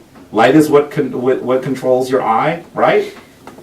So you could say that this is another version of the Heru Behudet as well. I think you could say that. Justin, did I see a hand? Yes. El Nicole, that's Garrett, right? El Nicole is Lisa. Oh, Lisa wants to know why Lotus Pass used so often.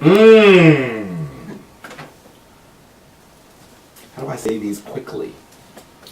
There's so much stuff I'm trying to give y'all. I'm telling you, it's so much. I think it just looks at me like, Jamar, you can't give it all because it's too much, and people begin to forget things, right? But I'm going to try to give you as much as possible. Some of it you'll remember, some of you won't. The benefit of this, though, when we went to initiation, there was no internet. There was no video. You have video of it, so you can watch it again, okay? So this is a very important question. Why is the lotus so important in so many spiritual traditions? Let them answer it. Where Why- does the lotus come from? Why do you From think mud. you... It comes out of the waters and It comes out of where? Mud. Like, Why does it come out of the mud?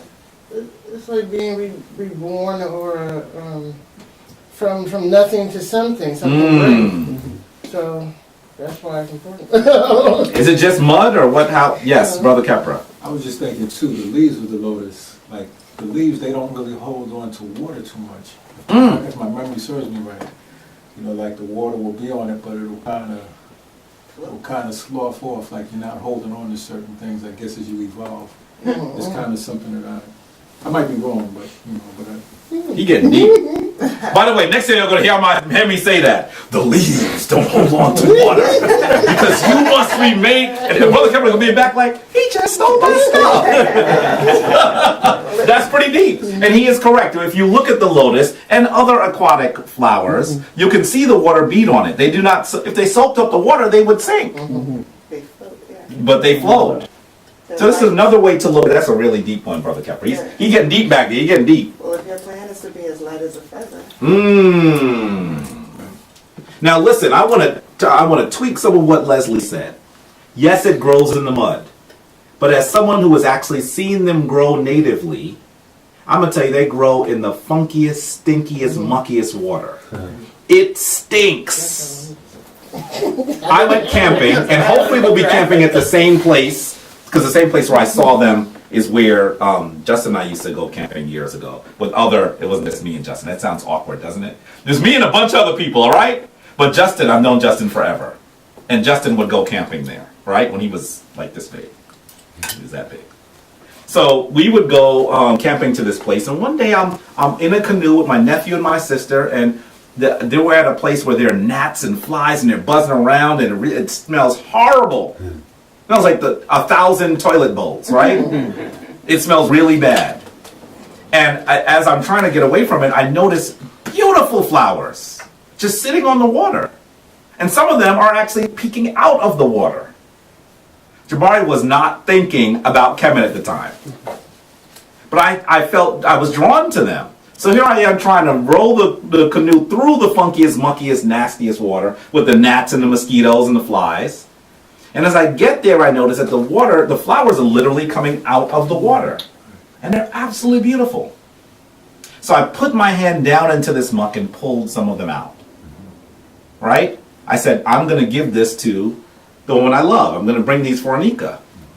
It wasn't until later that I realized that these are lotus flowers, because Jabari is an urban dude, right? So I don't get to see just lotuses chilling around. I can tell you about squirrels, right? And pigeons, but lotuses are not something I see in my environment very often. It was helpful to see it growing naturally. The muck and stuff was just, they were plants that had degraded, right? But the lotus is a very interesting plant. It grows in the dirtiest, smelliest, funkiest place. And at night, guess what the flower does? At night, it tends to retract under the funk and the muck and the mire. But in the morning, what does it do? The flower pierces the water and opens to the sun. So this is why it becomes a symbol of sacred spirituality. Because you do not live in a monastery somewhere. You don't live on the hill where the monks just eat gruel and sing and smile at each other all day. If you live that way, maybe the symbol wouldn't be the lotus. It's because you live in the monkiest, funkiest, nastiest place sometimes. That people do things that are disgusting and disturbing and disconcerting. But you still have to remain as brilliant and as beautiful as the lotus. And the way you do that is recognizing your divine illumination, your divine light. That's the other thing, the reason why the lotus comes up out of the water and opens to the sun. That has to be you. That has to be you. And it's also the reason why when we were in initiation, This is what tells you that Mika and I are not going as hard on you as Baba did at one point. He said that during our initiation, after Sebkhet 7, we had to wake up when? 4 a.m. to start our work. And it's a similar thing. Because when you arise with the sun and you're prepared to receive it, there are other things that you're able to do. So, that's why you'll always see the lotus. And once again, can you notice that Asar is sitting on a lake, and the lotus is coming out of it. Now, this all might make sense for Asar, but you have to remember that as you go through this this scene, you are Asar. Your name is this person here is Hunefer. So this person is Hunefer Asar depicted here. So you are the one that through sacred wisdom is able to recognize your divine self out of the muck and the mire to sit on your throne. Because that is what you have to do. This is your journey. This is not a story about some dude with a green face that lived 4,000 years ago. This is supposed to be your journey to be Asar. And so this is why this is of critical importance. Now, I spoke last week about the judgment scene a bit. I'm not going to go over the things I talked about last week for the sake of time. But understand that one of the things that you're seeing is someone who has made their transition coming into the area where he has to be judged, whether he is going to become a divine being. And so you see that because these individuals on the top are not in agreement that his works were so good that he should enter, his heart then needs to be weighed. And so you're seeing the weighing of the heart. Some of the things I want to ask you, I'm coming to you, one second. Some of the things I want you to focus on, folks, things that no one focuses on. Can you notice that Ampu is kneeling on a particular building? Mm-hmm. What is that building? Ma'at. Is this a building of Ma'at? That's what I would say. Listen, there's a particular reference to a particular building. Why this building? Did you notice that It's the same one. there's actually what looks to be a ramp going to Asar? Why? Why is there a ramp there? What is that? What's the meaning of that? Why is there a ramp there? There are some other things that you should begin to notice and understand. I think we've also talked about the two ladies behind, right? Astan. Nebehet or Nbedhet. We've even talked briefly about these four smaller beings coming out of the lotus. Right? Who are they called? The Mesu Heru. Mesu Heru means in English what?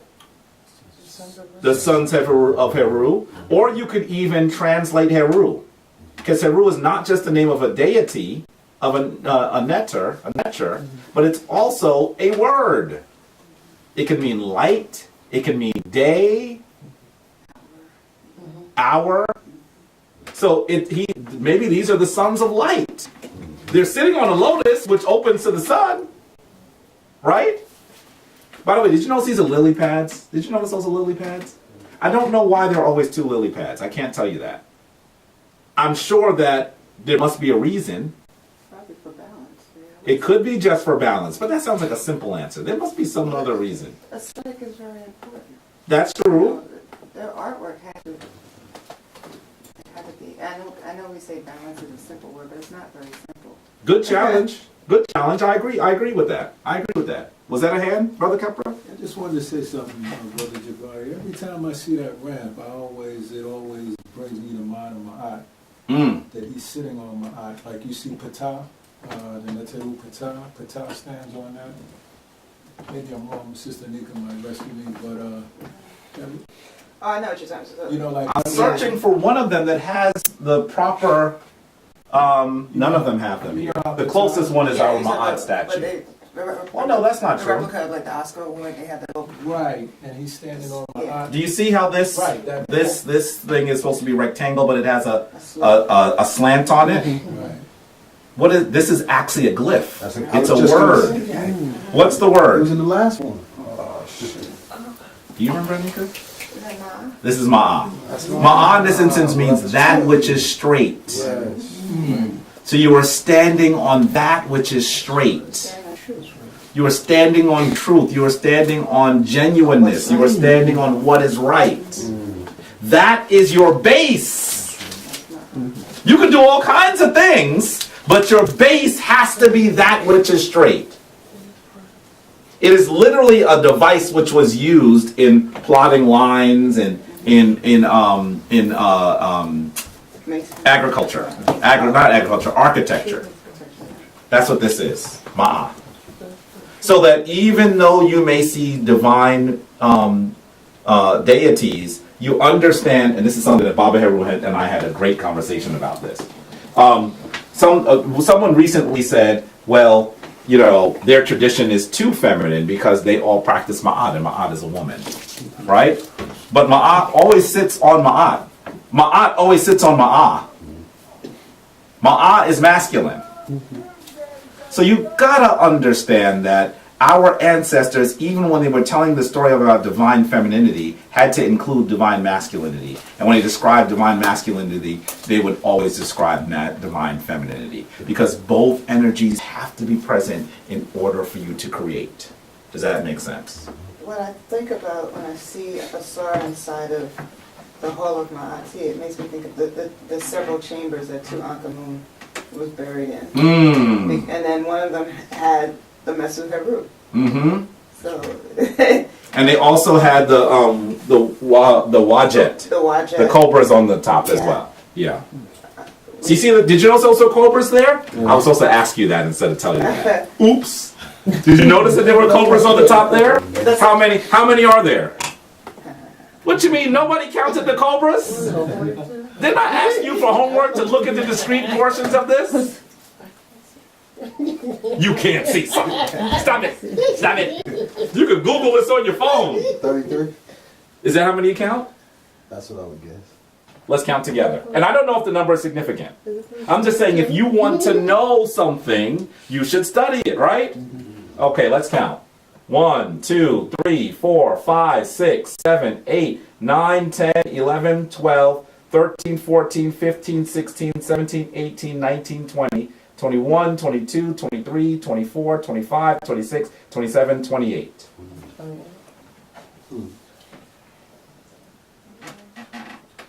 Two times 14. 2 times 14?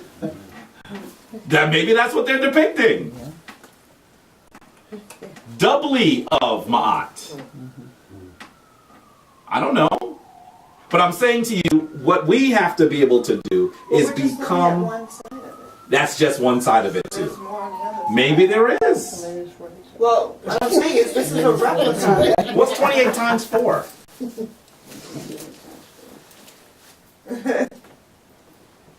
112.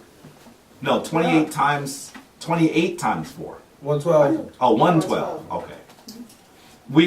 I want you to, I thought you said 12. I was like, can't be 12. Now I didn't hear the 112.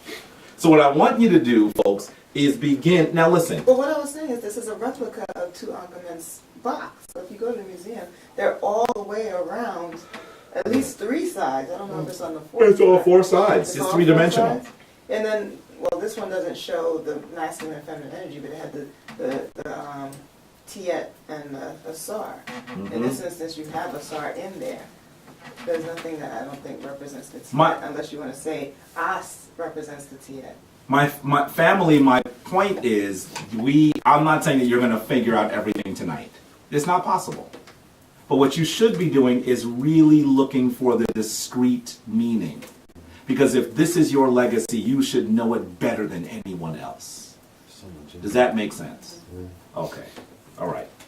Let's move. Because there's a lot more that we're supposed to cover here. This is really where I was going. It's hard to see. But can you see that we found the word for netter or netcher here? Right? Did you see that?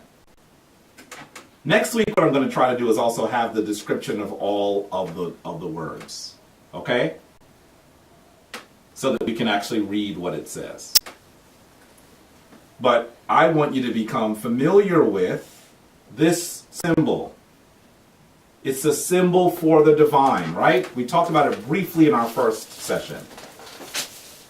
It's often pronounced neter, or nter.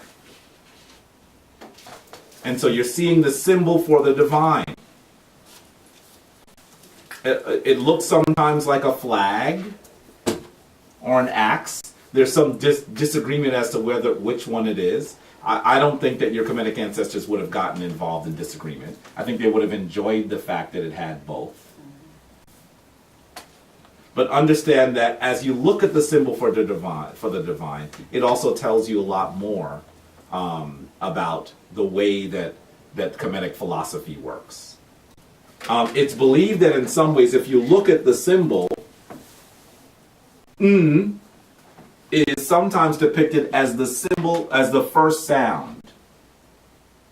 Right?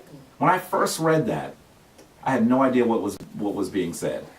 And I think that from the very simplest way to look at it, I read it in Rao Nefer Amen's book. The waters are depicted by the symbol, the glyph that is the sound for n. So that's why he's saying it's the first sound. Right? It took me a long time to figure out what he was referring to. And I actually asked him about it, he didn't answer my question. He said something really deep, and everybody was like, wow. And I was like, he didn't answer my question. You know what I mean? I was like, well, y'all think that's deep? Okay, maybe it was deep, but I need an answer to my question. He did not answer my question. And then he kind of just walked off with drummers. You know what I mean? I was like, what? Come on, man. So anyway, you have the N. The T is usually depicted as a feminine sound, right? Baba Heru said it may come from the sound of a baby suckling, right? And then you have the R, which is sometimes considered a male sound. So that in some ways, nter or neter conceals both male and female energy, both male and female creative energy. If you think about the N, right? My wife is sending daggers at me. Zephaniah, did you get cut by that on the way when she threw it at me? It flew past your head. It flew past you. It's like, whoa. She said, I wonder why a man is a mouth. Why you don't like the debate so much? What she's referring to is the R is usually the symbol. It looks like a pointed oval on both ends, and it's supposed to be a mouth. So that's what she's saying. So she's making fun. Anyway, understand that nter is usually the origin, is probably the origin of the word nature. Or nurture. These are terms that probably have their origin from the word neter. So that in some ways you can tell right off the bat that our understanding of the divine in some ways is very different than the way that the Western people describe it today. Right? Like there's a dude on a cloud, right? And they want to be so literal about it. At the end days, the clouds will open and some guys on chariots will come down. Ah! They are so literal about this. So literal.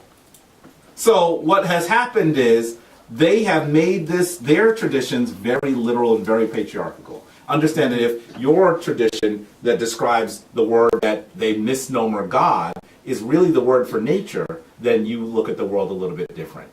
By the way, understand that there are some people who are so ensconced in these Western traditions that they don't even get that they are offending themselves when they speak ill of it. Anika just sent me a link for a congresswoman in Florida that actually says she's a state representative. Yes. Kimberly Daniels that says, I thank God for slavery. If it wasn't for slavery, I might be somewhere in Africa worshiping a tree. Yeah. Her ignorance is embarrassing. It's painful. It hurts that she would speak so ill of the people she's even recognizing are her ancestors. Thank you so much for enslaving me and taking me here, not giving me reparations, because now at least I can look at white Jesus on the cross. Something is wrong with you, slave.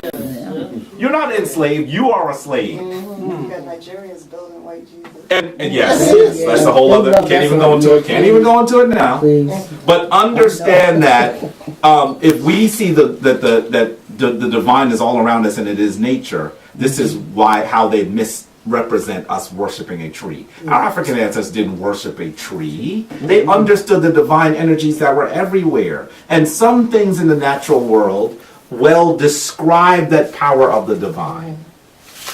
You know, and I'd like to say, well, I mean, one of your first people in your Bible was worshiping a burning bush, so I don't know what what are you saying exactly? So just understand that this is a problem, okay, with the I literalism. had watched somebody that was that was breaking down the chariots coming down, and he had a real good analogy, and he was saying that they were just simply describing comets coming down and actually destroying the planet. And that chariot would be a ball of fire. If you ever seen a chariot go across dirt, you see that ball, that smoke that it kind of represents. And they were saying that that's what really allegorically is what they were talking about, was the end of the world by being destroyed by what they call fire and brimstone or comet. If somebody at least wants to talk about this in allegory, That makes sense. I may not agree with the allegory, but at least let's try to understand what the person meant. Right. When someone said it to me recently, you've heard me say, I said, well, man, your God has not heard of planes yet, huh? Right. You're still driving chariots? What's wrong with you? And he was angry. And I said, I'm not trying to speak ill of you. I just want you to hear that description was based on a particular period in time. Right. But you are so literal that you can't even allow it to be a period of time and think of what the allegory is. That's the problem that we have over excessive literalism. Now, what are you seeing here? This is shorthand, actually. That's a Neteru on the left. This is a divine force. Yeah. This is shorthand, Yeah. right? So this is supposed to be a person kneeling with a curved beard. So sometimes what they use instead of the flag is they use the person with the curved beard. Right? And this particular Neteru is who? This is Asar. With the seat of Ast in his name. So that's what the shorthand is. It's the I with the seat of Ast. This is Asar. This is Asar. That makes sense. They're telling you something important about the divine wisdom allowing you to sit on your throne. That you can come into this kingship, this queenship with divine wisdom. And this is the symbol, the very symbol for Asar. But I guarantee you that as I've given you something that, for some of you who have never heard that before, might sound deep, I guarantee it's deeper than what I just said. We have to do more study. And that's the reason why this is a symbol for Asar. And you're seeing Asar here, right? Wisdom comes from knowing that your divinity and your ability to sit on a throne comes through a woman. That's a fact. The throne is usually depicted as female. Does that make sense? So that has to be part of the wisdom. The woman is the throne. She is the throne. We're going to say, Sa? Yeah. Sa-ankh? Yeah. Well, you're seeing an image here of Asar. Protect your life. And you're actually seeing him here with his with his green face and his emblems of power, the Heka and the Keka, right? And this is often the symbol. Can you see, by the way, over here? Here's his here. This is more depicted in the upper left-hand corner of the picture with Asar. Can you see that's his name again? The eye, the throne, and then the symbol for the divine being. Sometimes they say this is a symbol for Neter or Nter.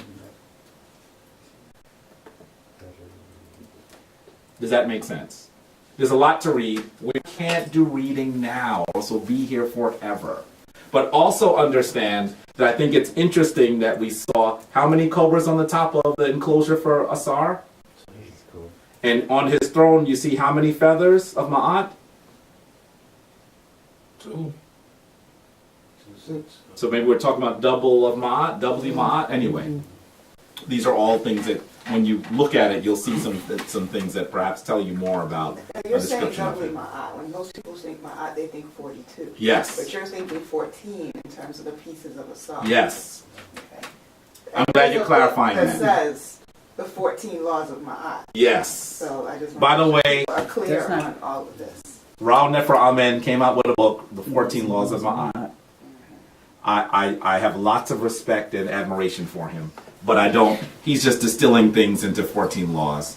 There are 42 laws of Ma'at. Yeah. Someone told me the other day at a book signing, no, there are 14 laws. I said, you're getting that from that brother's book. And there's nothing wrong with trying to understand them in a modern sense, but don't make it historical. And so he said, no, that's what it is. I said, brother, you need to do more reading. I was just... So would it So- be Ma'at because 3 times 14 is 40? It's 42. But you're talking 2, which is 28. Right. So is that Ma'at? I'm sorry. That 3 probably Maybe. special. Yes, because 3 is also a divine number of creation. We know that we see the Trinities come in 3, and the 42 laws are 3 of 14. So there's so many different ways for us to look at this. Also, as we talk about invoking the Neteru, you see all of these divine characters, right? Sometimes people say, well, you worship many gods, I love that. right? They constantly say that. Someone just said to me on the street the other day. They said, oh, you haven't, no, it wasn't the street, it was at my conference last week. He said, you have that Ankh, it was on the elevator. You know how people sometimes have the deepest conversations in the shortest period of time? Yeah. I see you have that Ankh, so that means that you have pictures of different people in your room? I said, different people in my room? What are you talking about? I had no idea what he's talking about. I said, what do you mean? Right? He almost gets to the door, he says, you know, because you worship many gods. Ding! I'm like, oh man, I can't even talk to this person about this. Well, he already decided that's what he thought. Well, he was asking the question. Follow him off the elevator. I should have, right? I was going someplace. Nah, man, we gotta deal with I was going someplace that I paid me for. Nah, you can't get away This with is what I get paid for. Follow you. I'll tell you, when the elevator closed, I was like, oh, Boxes of bullets for you. I really feel like I should talk to him about this. It was so strange, right? It was so strange. But understand, yeah, I really did want to see him again. I didn't see him anywhere. Nowhere else.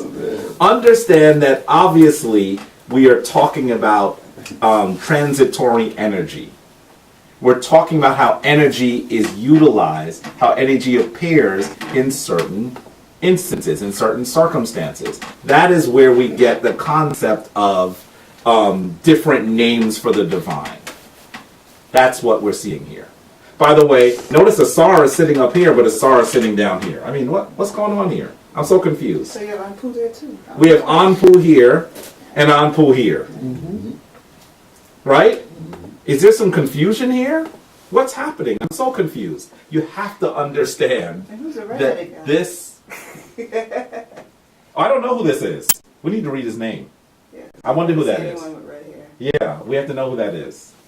The person that's last on the top, last from the back, looks like he has reddish hair. We want to know who that is. So anyway, understand that what is important here is for us to recognize that if you focus on something long enough, you understand its emanations. You understand how it appears in particular instances.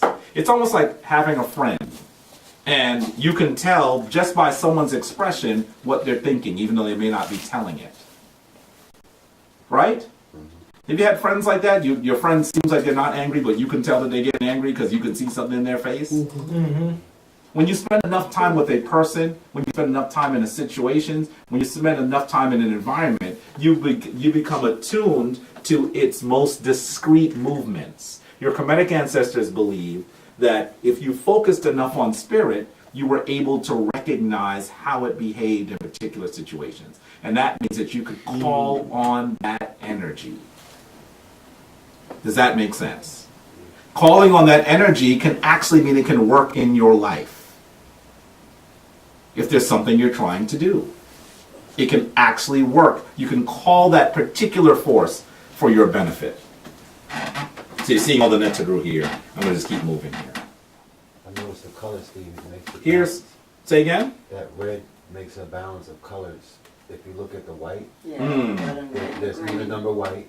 Look at the black, even number black. That red here makes it even number Right. He's looking at all kinds of stuff. Brother Damar be looking at all kinds of stuff. We need to read the glyphs and figure out also what his name is. Right. It's a little bit hard to see it there, but we'll have to look at it again and see. Right? By the way, even one of the ladies here is who? I can just tell you who that is. That's in Bedhet right there. Another one, ladies, is who? Looks like it's a version of As, but she has like a serpent under her name. I don't know. It's like a particular version of As. This is interesting. It's very interesting. You say again? You know what I'm saying? Isn't this the serpent the symbol of a woman? Often the serpent is a symbol of feminine energy. Why? There's several reasons probably.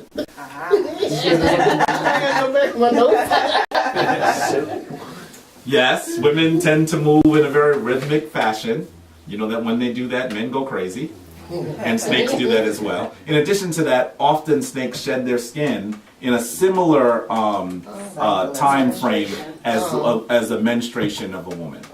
So that's another reason. To keep the skin. She's crazy. So no, it's 'cause she's when I was a crazy. kid, I used to collect snake skin, like real skin after it was shed, and stuff it. I don't know why. It's just one of those weird things you do as a kid. No, you're just not. No, this guy So- had snakes and he used to give me So skin. let's move because I'm trying to keep you here forever. Let's talk a little bit about how these divine forces alter and change. On the left, you are seeing Bast. Sometimes you'll hear it called what? Instead of Bast, you'll hear Bastet. You'll hear, right? You'll hear Bastet sometimes. And then on the right, you see Sekhmet. Wait, did I switch those? Yes, I did switch those. I did switch those.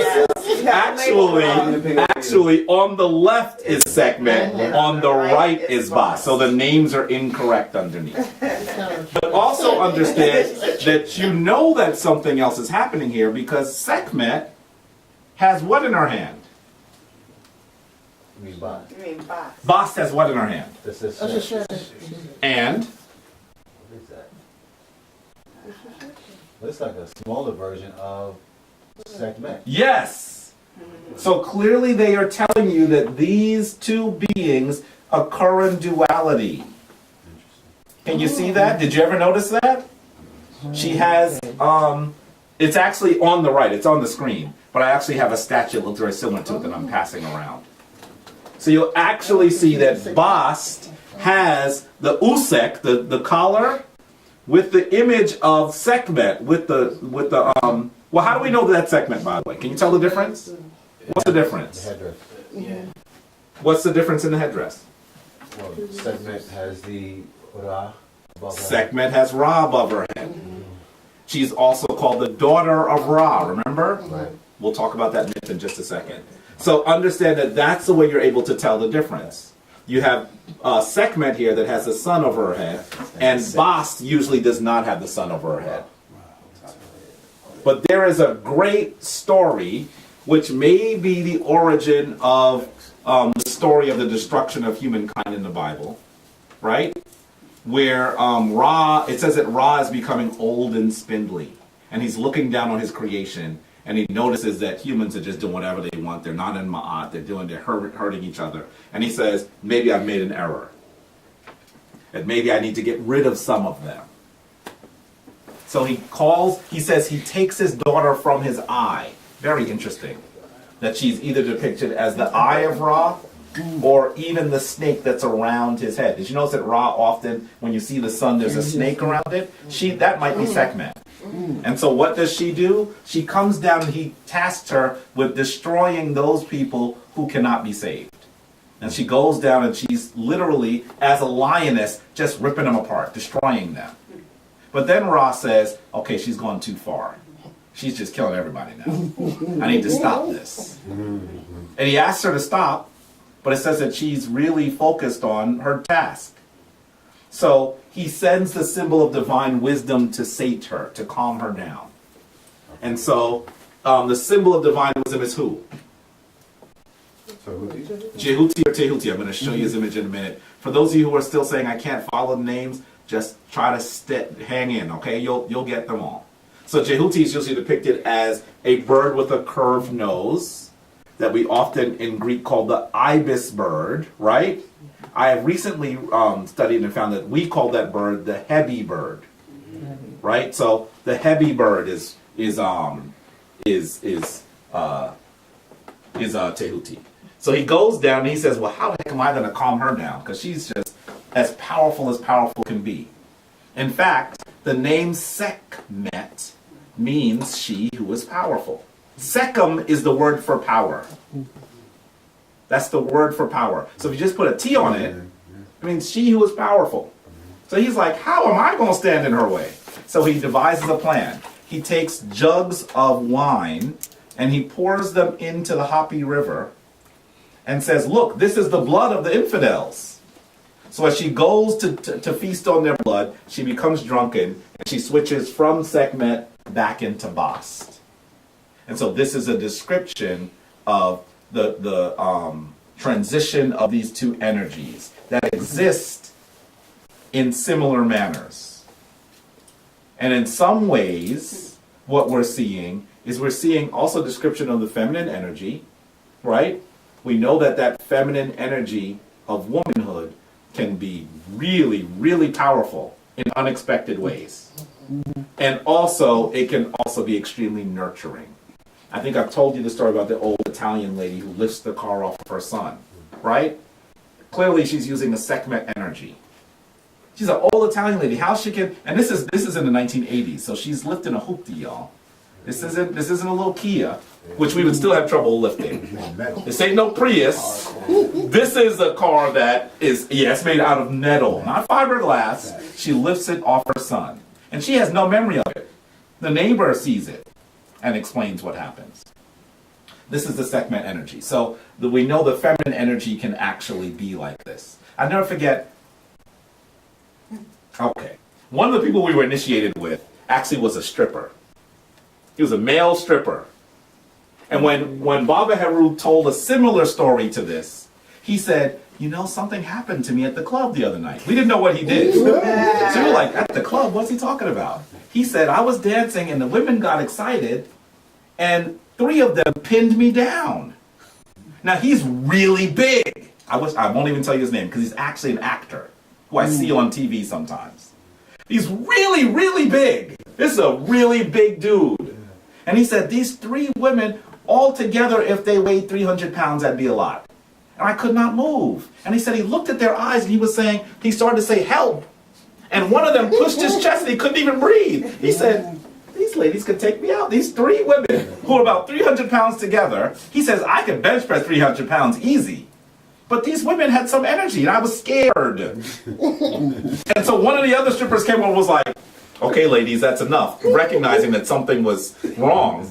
And he said, when he said that to the ladies, it's like they snapped out of something. Like they didn't even know what was going on. He was like, so the stripper was like, what just happened? He was scared. He did not go out for the rest of the night. He was like, something happened. Something strange happened. So there was an energy. There is a female energy that men, we struggle to understand. And that in some ways this is part of what may be described in this story. In addition to that, we also know that the way that the Hapi flooded, there was a point where it turned red. And so maybe it might even be a description of a time frame. We need to do more research to find out what are the discrete meanings of this story. But the most important thing I'm trying to tell you here is that if one deity can become the other, obviously we're not talking about polytheism. We're talking about how these deities occur in particular situations. This is what we need to understand.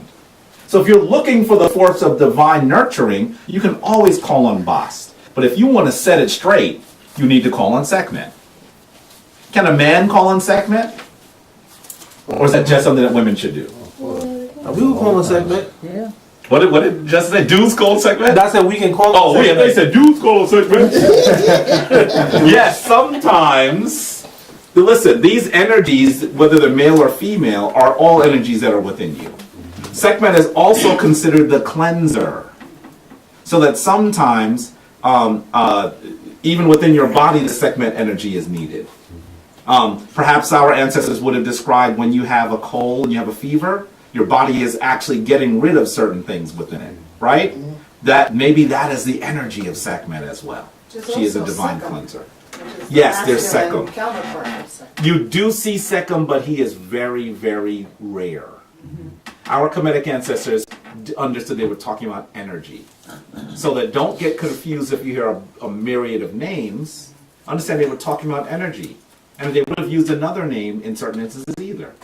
So you should be comfortable using the names that you become comfortable with. How about this particular deity? You'll see I'm wearing, I didn't even realize I was going to show that slide. Well, I didn't remember that. But you can see I'm wearing Ptah around my neck right now, actually. So you can see Ptah. I'll pass it around. First, let me do this so they can see it, right? Can they see that? Oh, 1 sec. Yep. So you see I'm wearing Ptah around my neck. This was done by Bob Heru, of course. Got it? Mm-hmm. And so I'll pass that. I don't have Ptah here, so it's a good thing I have that at least. Ptah is a creative energy. A creative energy. This symbol should be familiar to you as well, right? Mm-hmm. Where have you seen it? Upstairs. I'll never forget that. It's that ostrich. Is that ostrich feathers? Some stuff that you saw that was surprising? Oh yes. This is also where they got it from. So understand that what you are seeing is how people have taken your depictions of the divine and used them for their own power. By the way, when they were called on this, they admitted and denied at the same time. They said, well, it comes from several things. It comes from an image of a knight and also, images from ancient cultures. Now the question was, is it based on ancient Egyptian symbols? But they did not answer the question directly. So understand that, what is the Oscar for? It's about creativity. It's about people who are artists. That's right. So that's why they use the symbol of Ptah. Ptah is supposed to be that person that works in darkness. That person that works on creating things. And in fact, I wish I could write this now. See, sometimes you have a plan and then you realize that there are other things you want to say. His name is also written sometimes Pet, which is a symbol of the heavens, Ta, which is a symbol of earth, and He. So it's almost like it's heaven and earth, the eternal heaven and earth. Pe, Ta, He is also how his name is depicted sometimes in discrete instances. So we're seeing also that this is about creation, right? What is that on the front of the Ankh? If you look here on the Ankh, you'll see it here. He has an Ankh that has, and it's hard to see here, but it has the Usur staff, the staff that has the head. We talked about that in an earlier Sebkhet to you. He has the Ankh there, and then he has the jet on the bottom. So that's what you're seeing. And Baba Heru spends all his time depicting these things. And you see how this is, this is hand carved. He carves it in wax and then they have it replaced. So this is exactly what it looks like. He's not playing. And so understand that is how Ptah comes forth. Really quickly, I'm going to go through this we got to move. Almost finished. Very quickly, where we talk about the divine forces that create in one of the stories. This particular story is called that of Hermopolis today. It's often called Hermopolis. But Hermopolis, you hear the opolis? Obviously that's Greek, right? Right? So we call this city Kemenu. Say Kemenu with me. Kemenu. So your Kemetic ancestors actually had several creation stories. Sometimes people believe that there has to be one way that the world is created. I know that one of our Hemsenu members, his mother, who was Christian, had so many challenges with her son. I'm talking about Corey. And she would always say, well, what's your creation story? And he would say, well, there's more than one. I said, more than one? The world can only be created once. That's foolishness. So he struggled to try to describe the differences in the stories. But these are all things that people will ask you these questions. So in Kemenu, they said that there were 4 twins that were in the primordial waters. and they were Nu and Naunet. Say Nu and Naunet. Now net. Hu and Howhet. Who how hat. Cook and Cowcat. Cook and cow cat. And Amun and Amunet. Amun and net. So understand that this could be very difficult to understand, right? But if you read further, they tell you that Nu and Naunet is the power of formlessness. What's the noun? This is the no thing. These are the 8 twins were in the Naun, is what they're saying. And then we have Hu and Howhet. This is a symbol of He, a version of He. And he is infiniteness. They are infiniteness together. And then Kuk and Kalket were the power of darkness. And then Amun and Almunet were the form of hiddenness. So think about them talking about all of those factors and energies that had to be present before the creation of all things. Right? Because obviously if you have formlessness as the first thing, there are no things. Right? Not nothing, but no things. And so that is where we're going here. You could tell that these stories are really deep. They're not about individuals, they're about energies. And if you become more acquainted with the energies and you can actually invoke them, it becomes extremely powerful. So you couldn't identify water until it's contained, because if everything was water, then how would you know it was water? That's right. Well, that's the reason why all of the traditions, and the first tradition obviously that was described, the Kemetic tradition, describes this period as the formless waters. Because water does not have a shape, right? It takes on a shape. And so that's the reason why we describe it that way. And of course, the later Christian and Judaic and Islamic traditions describe the water to the ocean, right? That story is almost exactly the Kemetic story. Where will you find it? By the way, some of you are going to be asked about this by your families who are Christian. And they're going to talk to you about their creation story. Where will you find the creation story? Where will you find the Kemetic creation story that almost exactly mirrors the Christian story, but of course the Kemetic story is thousands of years older. The Hosea? If you read the book called the Hosea, there's a good description of it. This is one of those books that you should have. I almost gave you a free copy, but that would be wrong. I really want you to purchase a copy from Maulana Karenga. By the way, you can see mine is like all, I spilled water on it. I've had this book for a long time, since I was in college. And it's all messed up because I've been using it that way. To some degree, I like when some of the books begin to look like that because it means I'm using it. Right. Right? So if you read the particular story that comes, well, let me ask you this. It's in the Hosea. It's called the Book of Knowing Creations is what he calls it in the Hosea. On this verse, it's on page 5. But understand that that description is a translation of an artifact of what artifact? It's a transcription of what artifact? Anik and I went to go see it last year, almost a year ago. It's called today the Shabaka stone, and sometimes it's called the Memphite theology. Okay? We're going to talk more about the Shabaka stone in a future segment, Sebkhet. But understand that that's where you're going to see it. Yes. Yes. Yes. I heard that word, Why he called it that? well, not Shabaka, but Shabak in Christianity before, which means like loud voice.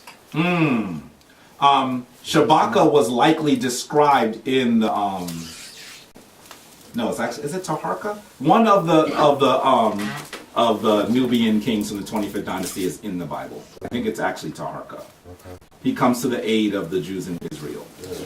That is likely, that people believe that might be a historical story because it tells you who did it. Yeah. It tells you when. Right. Some of the other stories are not attempted to be historical stories, right? They don't give you any names, they don't give you any time frame. Yeah. This is a little different, right? So, as you look at these Neteru, understand that there are so many that I could list to you. But I find that there are probably about 10 that I utilize in my life. Does that mean that you have to use the same ones? No. Does it mean that you're going to do this? It should, I think. I think it would help you. But if you look at these entities, can you name them? The first one is clearly who? Asar with a face, right? You okay? You need water? Can you get who knows where the water is? I'll get some. There's a glass in the back. Just get some tap water from the back. I have no idea. Yeah. So you see Asar in the front. And then next, who is this? That's Ast with the throne on her head, right? And then behind Ast, who do you see with the double crown on his head? That's clearly Heru. And then after that, who are you seeing? Heru. Heru, or Hathor. Hathor is the Greek name. But who else might it be? But you said the second one was who? It's in The second one is who? That's us. So who is this? Heru. Or That could be us again. sometimes Ast is depicted with the sun disk and cow horns, right? Mm-hmm. Isn't that why we see her holding Yes. holding Heru? Because the mother's representing. How would you know? How would you know which one it is? Either when you read the description, it will say her name, or you'll see her doing something like holding Heru. When she's holding Heru, obviously it's She's Ast. sitting on the throne. Sitting on a throne. Who doesn't sit on the throne? I don't know if that's true. I don't know if that's true. It might be true. I gotta think about that. I think about that one. I'm not ready to give that one up yet, though. Well, the throne is her name. Yes, Ast is the throne. But, I mean, I wouldn't be surprised. I see all the other Neteru sitting on thrones. I've seen them all sit on thrones. That's true. There is a picture of her sitting Yeah. on the throne. Her sitting on the throne. Right. So it's probably, I don't think that the throne won't help you. Sometimes you just have to read the name or know what myth they're describing. Then behind Heteru, who you're seeing? Jehuti, like Jehuti Mess over there. What does Jehuti Mess mean? What does Mess mean? Born. Born. So it's born of Jehuti, right? Born of wisdom, right? So that's our dear brother Justin, who was an earlier member of the Hem Senu, has that name, right? So you're seeing Jehuti, or sometimes you'll hear Tehuti, right? The Greeks called Jehuti who?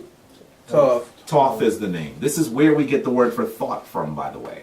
What do Okay. the Romans call it? So whenever you have a deep thought, the Westerners can't even have a deep thought without recognizing your African principles. The Romans called Tehuti. Well, do you know? Let me ask, Yeah, that's what I know. Brother Kepra. I'm gonna say Hermes. Hermes. By the way, huh? No, Hermes is also Greek. Oh, that's Greek too. Okay. Oh yeah, Mercury. Yes, she's right. By the way, Mercury is depicted as how? He usually got those wings on his He has the wings on his feet. It's fast. He's very fast. In fact, if you are into comic books, you'll see that Flash That's right. has things that represent Mercury. He even has the thunderbolt on the side of his head. That's right. Right. Mercurial. Yes, mercurial means something. What does mercurial mean? It's difficult to understand. So you should know that Mercury is connected to thought. When you say something is mercurial, I use that term a lot, by the way. Yeah, so you'll understand that there's some reference here. But also understand that folks who go to seminary today usually study something called hermeneutics, which is a reference, once again, back to Tehuti. So this is very, very interesting. By the way, he sometimes has 3 crowns on, and so you'll even hear him called thrice great. There's a lot about Tehuti. Tehuti goes into the secret world of the Western world as Hermes, as it's going to come back to me in a second.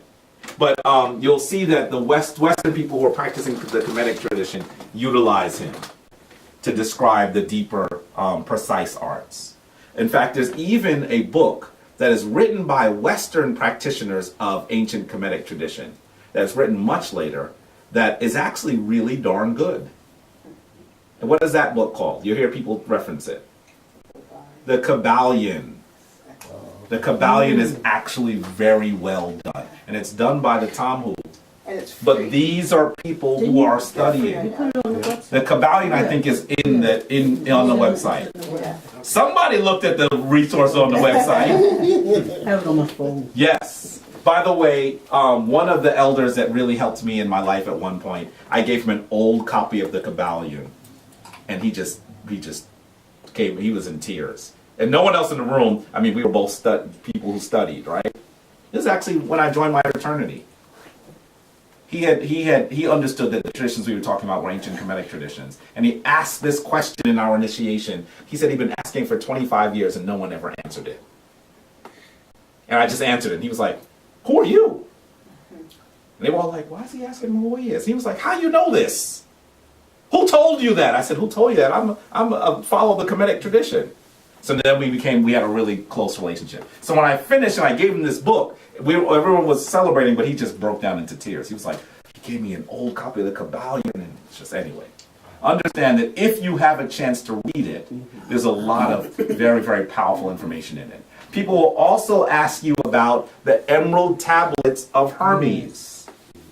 When they hear that you're in the Kemetic tradition, they're going to ask you about it. The emerald tablets are a retelling of the Kabbalion. So when people ask you, you know that now you're in this tradition, you be telling people, yeah, I've been following the Kemetic tradition. They're going to ask you all kinds of questions. And you might feel uncomfortable when you don't answer them. Right? So that's why I try to tell you about some of the conversations you'll have. Sometimes people just text me, what do you think about the emerald tablets? So just understand that it is a Western version of ancient Kemetic teachings, and it's actually it's powerful. By the way, people have made a lot of money on it. What's based on the emerald tablets that went absolutely bonkers about 10 years ago in New Age philosophy? Everybody was reading it. There were videos on it. The Secret is based on the Kabbalion. The Secret. And that's the concept that if you think of something, you can create it. I've seen words. Yes, it does. It's Kemetic principles. In my life. It's Kemetic principles. If you actually focus on something, you can actually create it. This is coming into your divine power. And they say it comes from the emerald tablets. Understand that that's a reiteration of the Kabbalion, which is actually a retelling of Kemetic wisdom. Okay. Who is after Tehuti? Now, if you didn't know that was my aunt, then you were in the wrong place. You just mentioned it. Maybe you're supposed to be in another shrine, but... Now, Baba Heru and I had a long conversation on Ma'at the other day. And he said something else about Ma'at. He said, do you know that that's the male ostrich feather? I thought that was interesting. When you've been doing this for decades, sometimes you think about something no one's thought of. He said, Ma'at only wears the male feather in her head. So once again, we're talking about the divine combination of male and female energy. That the feather does not come from the female ostrich. And then after Ma'at, who do you see? Sekhmet. Right? Is that Bas? No. Well, we know it's not Bas because she has a sun on her head, right? And then after that, we have a Netert that we don't often talk about. I love her. Two of you mentioned her. What's her name? Sebkhet. Sometimes I'll say Seshat. But Sebkhet and Seshat, understand, remember that the Kemetic language doesn't transcribe many of its vowels so that one is not better than the other. Okay? Who is she the archetype for? You mean archetype? Well, she's the consort of another deity. She is sometimes depicted as the wife of Tehuti. But you should also understand that in the Western world, they begin to reissue her. And this is something we'll talk about much later. Who else wears a crown that you know of in the United States? Like that? Oh, that's like Liberty. The statue, I believe that she is the archetype for the Statue of Liberty. And the fairy godmother, too. Yeah. But notice that she is, what is she holding in her hand? What is that? That is the time. She's...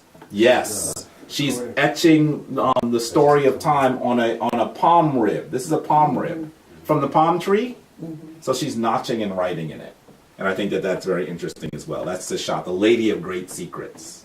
Anika has all kinds of stuff with Seshad and Boston, Sekhmet, and all kinds of stuff there. Yes. Yeah, Fahil Jim, wants Jim. to know why are their skin tones different? Good question. I was hoping someone was going to ask that. Sometimes women in the Kemetic tradition are depicted with a yellow hue. And it's usually because it is said that ladies are the moon and men are the sun. That is why you see them depicted as yellow. It is not a description of their ethnicity. It's a description of being connected to the moon. But then Okay. Sekhmet is green. Yeah, well, Sekhmet is not always green. They depicted her green there that time. But Sekhmet doesn't have a human face, though. The ones that are human usually. And even on her human body, sometimes you'll just see her depicted as with a yellowish hue. Sometimes I change those, but But Asar you is should green, see and he's human. Asar is almost always green. I'm talking about the ladies, though. No, I know. Yeah, the ladies are usually depicted with a palish hue. And the sword is on water. Say again? Is he standing on water again? I think that Asar is standing on water, but he's also standing on what? It's straight. Ma. That which is straight. Yes. You know, you got to get on your straight and narrow to get some stuff done, right? So this is a symbol of, that's the ma'ah. Stand on your square. Stand on your square. Mm. There's another thing that's on your square, but yeah. So understand that these are all descriptions of things that are ancient, that are part of your ancient traditions. By the way, you also know that Seshat is a lady of time because at the bottom of her palm rib, what is that little tiny thing there? By the way, what's the green thing on top of it? It's like a frog. It's a frog. Okay. Yes. That's Heka. Yeah. And then who do you and then underneath Heka is what? Hekat. Eternity. Is that Hekat? Hekat. Okay. So would that be like the voice of eternity? Or? And a shin. Maybe. Words that speak to eternity. And she has a shen at the bottom of her palm rib. Okay? So Nika's saying that this is the female frog, Hekat, not Heka. But this is the words of power are called Heka. Yeah, but you didn't explain why Asar's face is green. She got why there are different colors for faces. You just talked No, the about question different- I thought he was talking about the hues. She said No, you talk about- the colors of the faces. Why are they different colors? Did I not answer the question? No, the hues of the skin tone. He's talking about the skin tone. So, okay, so maybe he's talking about the green as well. Okay, let's do that. Definitely one of the reasons why Asar is usually depicted as green is because he's connected to rebirth and renewal. Okay? So in some ways he is the symbol of agriculture, of growth. Of growth. Remember, he's connected to the cultivation of the grain and also a cultivation of the grape. Great. So that he is, in some ways, an archetype for bread and wine that we later see go into the Christianity. It goes through the rest of the Western world because Asar is then depicted as Dionysus. Dionysus is depicted really, I mean, sometimes the festival of Dionysus was to get drunk, right? By the way, we had those drunken festivals in Kemet too, by the way. I don't want to seem like we're so spiritual that we didn't do that, right? We also had those festivals where people drank a whole lot. There's even a papyrus that says that a woman in the festival of Sekhmet was so drunk that she said, "This lady is my best friend." And what is her best friend doing? She's throwing up and the lady's holding her here. It's like, wow, really? Yeah, that kind of stuff happened then too, just like it happens today. So, you'll actually see all of these Neteru here. And you'll also see some of the things that are sacred to them. Why is Austin red? Austin's usually blue and white. Yes. I did some study and I saw red. 'Cause she's Ast is often blue and white. dark blue, Yes. whereas Ma'at is light blue. But why is Ast also red? You tell me why Oh, is the Ast also Tiet? red? Yes, the Tiet is symbol of sacred to her. menstrual Yes. cycles. Yes. See? She's challenging me. You see her? I don't know. What is it? But was I right? Was I right? Yes. I was gonna ask Yes, them what the that. Tiet is. We're gonna get there. Yes. So Lisa wants to know why is it 5 feminine and 3 masculine? I didn't count the numbers. These are the Neteru that Brother Jabari calls on most frequently. There are others. I also call on Set.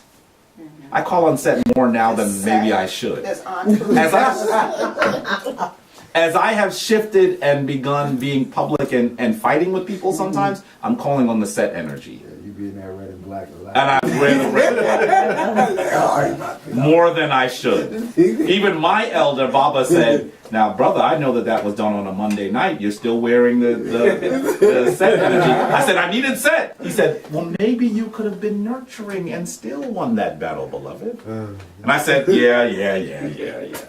So yeah, I've been calling on set more than I ever had in my life, perhaps. There's also Anpu, there's I didn't, Anpu's not here. Anpu is one that you'll definitely hear. Ta'ert and Best. Ta'ert, Best, there are many, right? But I just want you to, I'm not going to give you 30 of them. These are the ones that I usually utilize. Well, we can mention Ta'ert and Best because they're also very important for the children and families. Oh, We can mention all of them. I know, but I'm just saying something that's... So who else would you not mention? Well, maybe not Sebkhet, because most people wouldn't really understand Sebkhet. No. You could also reference Herukahuti. I didn't mention Herukahuti here. I didn't mention Seeker here. I didn't mention Nkebet here. Yeah. There are a lot more to mention. I didn't mention Dwamutef. I like Dwamutef. So I just want you to know that I want to start with these, okay? That's a good foundation. I want to start with these. And in fact, I'm still writing a chapter on this one. I'm going to put the slides with the video this time. You're going to get the slides so you can look at this, okay? So look at this. Asar, who was called Osiris by the Greeks, sacred to him is green and black. Usually you could say green and white, by the way. You could mix white with almost all of these because white was a symbol of spiritual purification, right? Had nothing to do with white people because they're actually pink. Let's get that out of our minds. Let's get that out of our minds.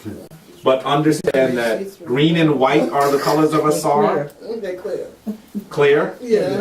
So like you see their hearts beating and then put out their shirts. We call them clear people. So Asar is green and black. I say black because some of his face is depicted as black as well. You'll see black. In fact, one of his names was Lord of the Perfect Black is one of his names. Right? He's also called He Who is Green of Face. So these are ways that he's depicted. Sacred to him is bear, is grain, is vegetation. There's a reason why I'm talking about these things that are connected to these deities. Because we're next going to talk briefly about how you invoke them, right? We're not going to do as much chanting, that's later. But let's say you're working on your altar. We're going to talk about altars. Maybe if you want to go to the Asar energy, you're going to actually, maybe you could put some bear on your altar. Maybe you put some hops on your altar. Maybe you put some grapes on your altar. You should always have something growing on your altar if you can. If it's in a place where you get light, having growth on your altar is a powerful implement. So you should always try to do that. Okay? Now, my altar looks a little clinical right now because I had to bring it down the stairs. It's on the 4th floor. I had to bring it down to the bottom level. But understand that, well, I'll show it to you. Those of you at home can't see it yet. So, okay. Ast, or Isis is how the Greeks named her. Why am I giving you the Greek names, by the way?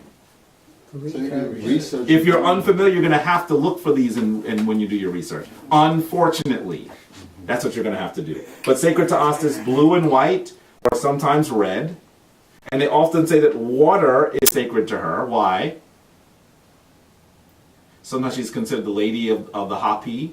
It's said that the Hapi overflew its banks for the first time because she cried when her husband was murdered.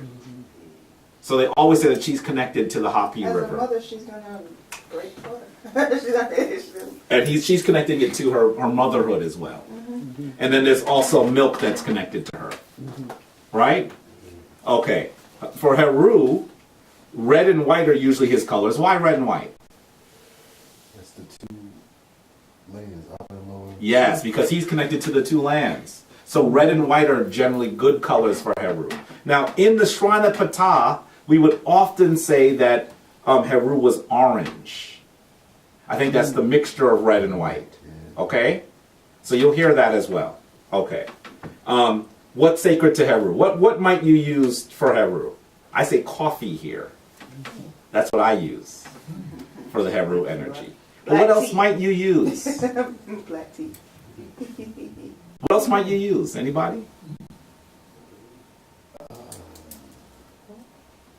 If you can't think of anything, that's going to be part of your The homework. lotus flower? Sunflower. Sunflower? Maybe. Sunflower seeds? Why sunflower seeds? It just makes sense because he's a falcon. He flies into the sun, and then yeah. Okay, maybe. These are all. Now, I want you to think about what you would utilize. Am I saying that this is like a recipe like the witches in the fairy tales? Half an eye of Newton, the tongue of a frog. The reality is this: when you are invoking the Neteru, if something works for you to pull that energy, that's what works for you. Now, because the energies are energies that people have been cultivating, you might use the same thing that other people do. But if something works for you, it works for you. Who am I to tell you that when you call on the divine energy within you, you're doing it wrong? If it gets the same thing that you're trying to get, then maybe you need to add that to the list. So there are certain things, what I'm trying to say is I want you to take ownership of it. I'm giving you some suggestions of things that you can use, but there are other things that you can use as well. Okay? Okay. For Neteru, who the Greeks call Hathor, her colors are usually green or orange. She's sometimes called the Lady of Malachite. What color is malachite? It's a greenish stone. So, by the way, you can use stones for each of these individuals as well that help you galvanize that energy. Right? Okay. Neteru was connected to, she's the lady of beauty and music. So sometimes you can even put cosmetics on your altar. You could put a mirror on your altar. She's usually depicted as a mirror. What's the Kemetic word for mirror? Mirror. Mirror. They've come on, you can't tell me that word is not from Kemet. The Kemetic word for mirror is mirror. Come on now. Anyway, understand that because the Kemetic tradition was one of the oldest traditions and one of the first written traditions, it influences the rest of the Mediterranean, and the Mediterranean influences the rest of the world. So many of the things that come from Kemet find their way into even the modern world. Tehuti, who the Greeks called Thoth, his color is usually yellow. If you want to be able to put something on your altar that connects to him, maybe you might use some ink, right? He's a symbol of writing. He's a symbol of time and of the precise arts. You could put a clock on your altar. Put papyrus on your altar. Put papyrus on your altar. By the way, papyrus, the dried form of the paper is easier to find, but the plant itself is kind of hard to find. And so sometimes Jabari, who is growing some papyrus, I don't have any down here with me right now. Oh, here it is. Yeah. Here's the flower of the papyrus plant, dried. So can you see that's also what you see on Shashad's head? So you could put this on your altar. I'm gonna pass that around. Wait, can you see it there, Just? Huh? So that's the flower of the papyrus plant. What does that look like? Like, is it the same color? Like when It's usually green. green? It's usually green. You got it? Yep. Pieces all falling on Zephaniah and everything. Alright, yeah. So, Dropping knowledge on you. dropping knowledge of wisdom on you, brother. Some wisdom. So, maybe you'll put a clock on your altar, maybe some ginkgo biloba because he's connected to deep thought, right? Then there's Ma'at. Her colors are usually depicted as blue and white. Anika says light blue. That's usually how we would depict her, as in lighter blue. Now, Okay? Is that plentiful in Egypt? Considering they were writing on it, I would think it would be all over the place. Which one? Papyrus. Yes, it's very plentiful. Yeah. It grows, it's a mossy plant. So it grows right next to the river. Yeah. So maybe you put her feather. We had the feather upstairs somewhere. Yeah, But get some ostrich feathers. Right? Well, those are duck feathers. Yeah, those are duck feathers. Yeah, but get some feathers and maybe even the scales. You see that we have scales as well. That we put around. And when we're focusing on Ma'at, we can do that. How about Sekhmet? Sekhmet, her colors are usually red, orange, and gold. The orange and gold might be connected to the sun as well. And maybe what do you want to put on your altar? Maybe some cayenne or some hot sauce. Hot sauce in your bag. And then Seshat's colors are green or yellow. And maybe you might want to use some ink or a palette, something that you write with on there. Does that make sense? So these are things that you can do when you're trying to invoke particular energies. Now, am I telling you once again that this is a recipe, like it's precise? That is not what I'm saying to you. What I'm saying to you, now, well, I'll go into that in a quick second. Let me just keep moving. Okay, these are some of the things that you'll do to be able to invoke the Neteru. Obviously, there's meditation. In meditation, you can invoke the Neteru. When you use meditation, this is the power of going in to come out. Right. Now, you should know, I'm going to invite you to you now, and I hope the first half is not going to mind this. Understand that when we have Kemetic Ascension, usually it starts at 11. The first half of the Hemsenu have asked for a particular meditation period that begins an hour earlier. You are also Hemsenu. So if you'd like to come to that, if you're in New York, you can come. It starts at 10. Okay, so we have a meditation period as well. In fact, I know that Leslie has been there. That's right. So you can do that as well. Meditation is important. If you're able to go in, all of the energies and powers of the universe are inside of you. Every single last one. Can you imagine that you become so familiar with yourself and your divine energies that you can go inside and pull out that one thread that you're looking for from the tapestry that is you?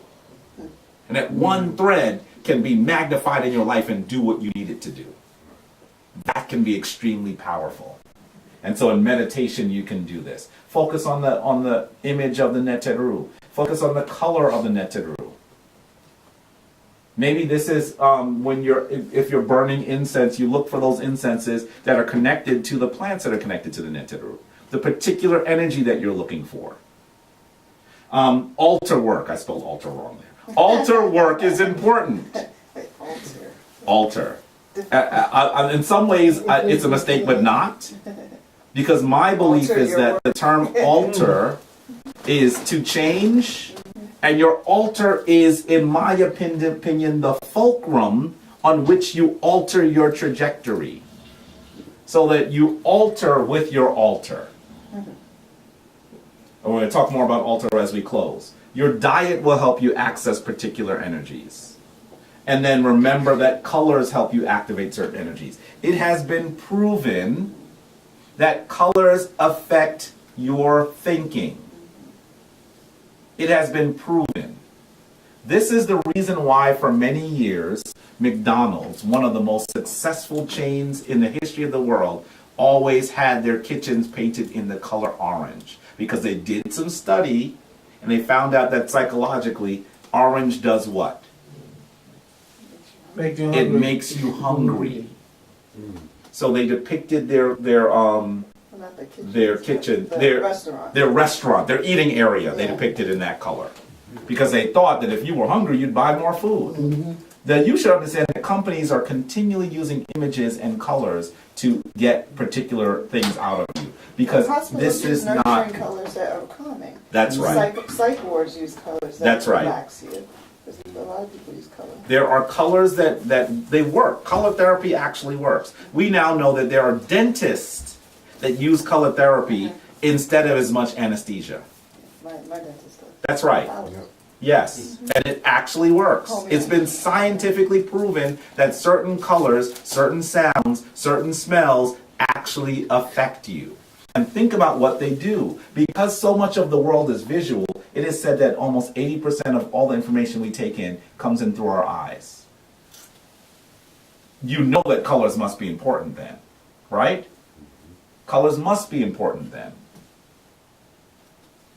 Yes. Yeah, two questions. One from Robin saying that should our Neteru altar and our ancestor altar be different?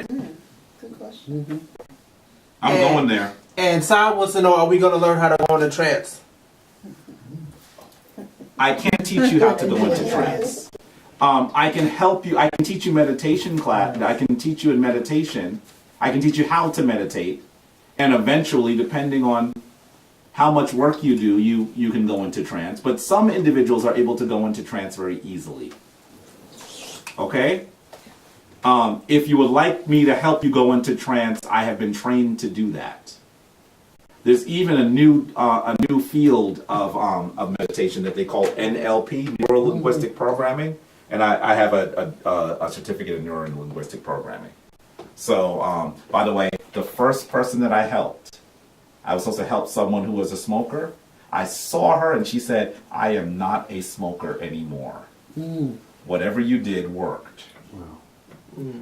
Maybe I should be charging people for that. But anyway, You trying to use that stuff on me. Yeah. do I try to use it on you? Try. Do I? Keyword is try. If I was really doing it, I wouldn't tell her I was doing it, so maybe it's working. She just don't know. It's not working. It's not working. He said I tried it on him the other day. She does try stuff on me sometimes. There are things that you can do that people respond to. Like if you want people to go away, there's some things you can do. Oh yeah. Because the brain works in a certain way. So, On the train all the time. well, anyway, these are ways that you can invoke. And I want to talk to you briefly, because I said I was going to keep you briefly, but that didn't work. Help me move this up, gentlemen.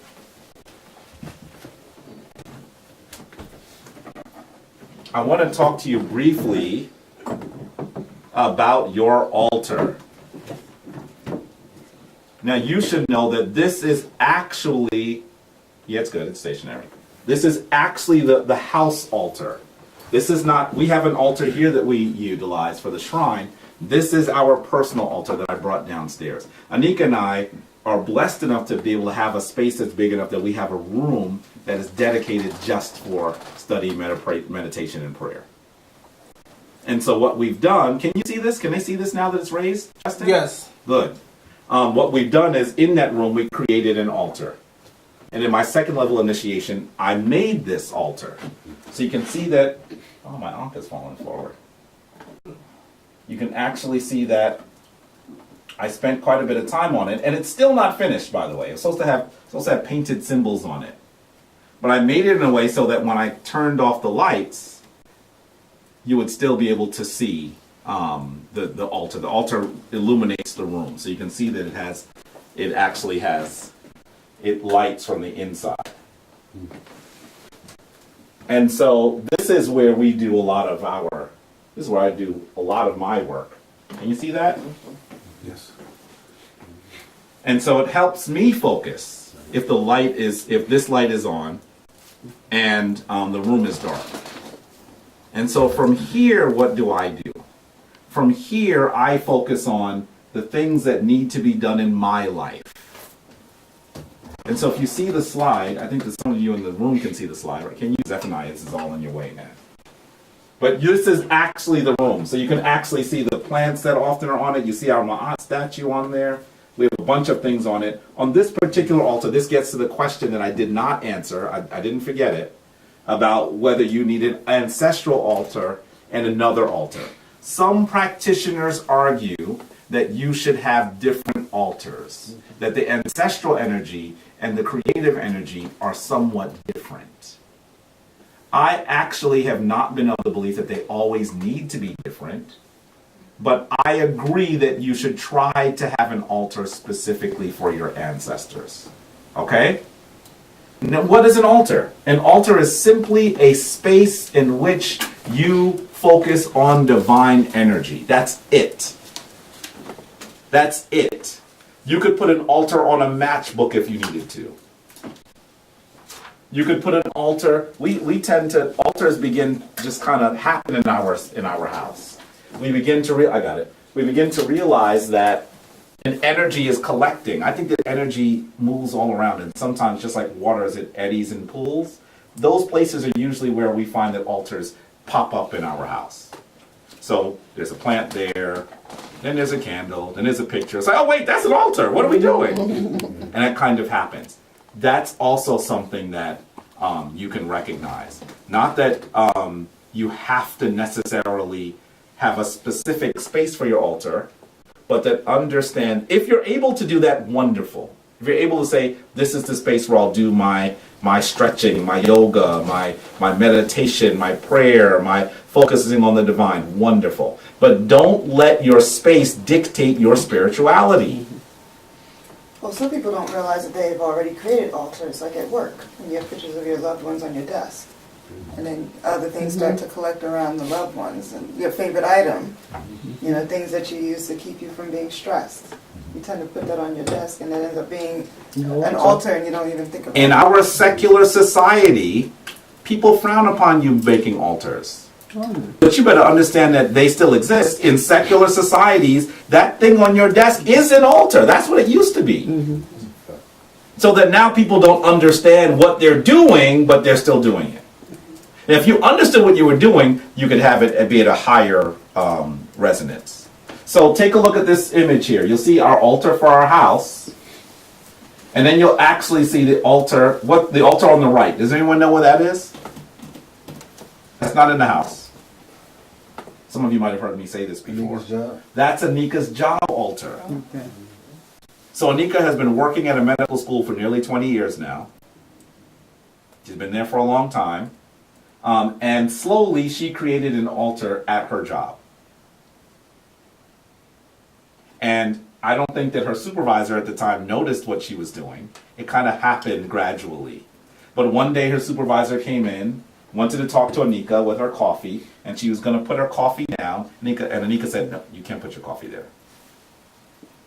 And as serious and firm as she was, the supervisor realized something different is happening here. And she looked at it and said, oh. She's like, wait a minute, did this chick put an altar in my office? You can find ways to galvanize the divine wherever you need it to be. Wherever you need it to be. What are some of the things that you should have on your altar? If you're particularly working on a particular energy, as we were talking earlier, try to have items, foods, smells, colors, stones, statues that help you work on that particular energy. But you don't necessarily have to use something that deliberate. But that's certainly something you should think of. You could also try to have life on your altar. Because if you're trying to magnify and produce, having life near it is of critical importance.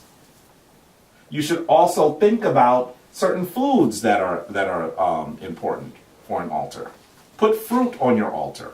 Put vegetables on your altar. Put garlic on your altar if you're trying to access a particular energy. Put whatever is necessary for you to channel that particular energy on your altar. So there are many things that you can utilize. I think that for a basic altar, I usually have some symbol of life, right? I have some sacred imagery. And I often have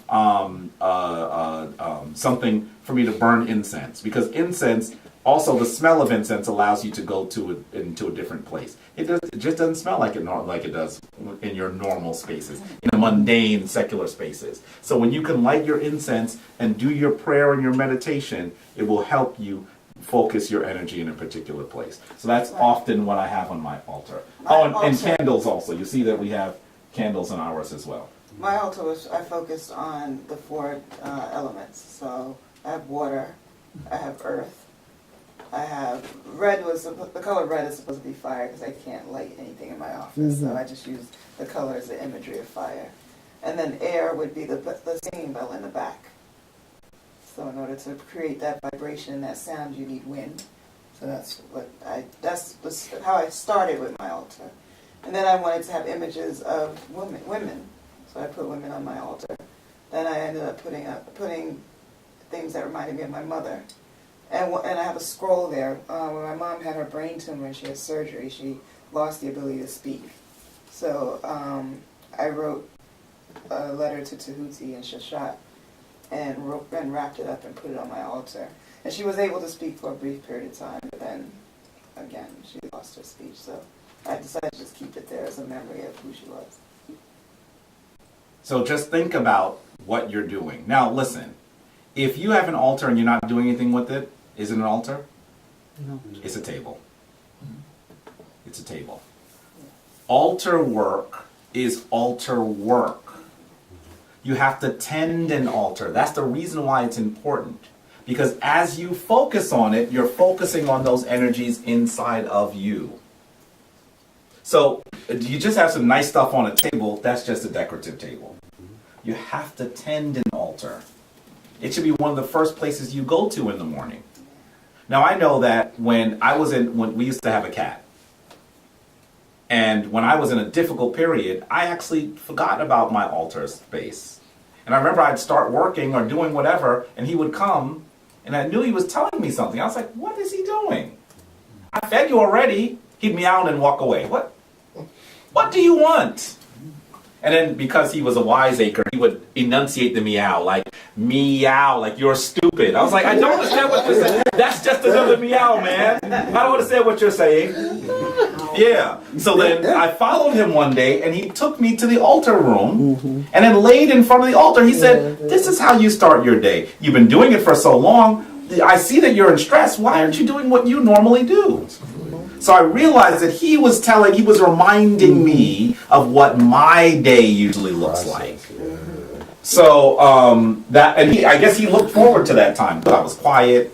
I'd meditate. He'd lay there. You know what I mean? He looked forward to it as well. So this is also part of how you should begin recognizing your divine energy, catalyzing your divine energy so you can use it for your day. So it could be the place that you start your day at and the place that you end your day at.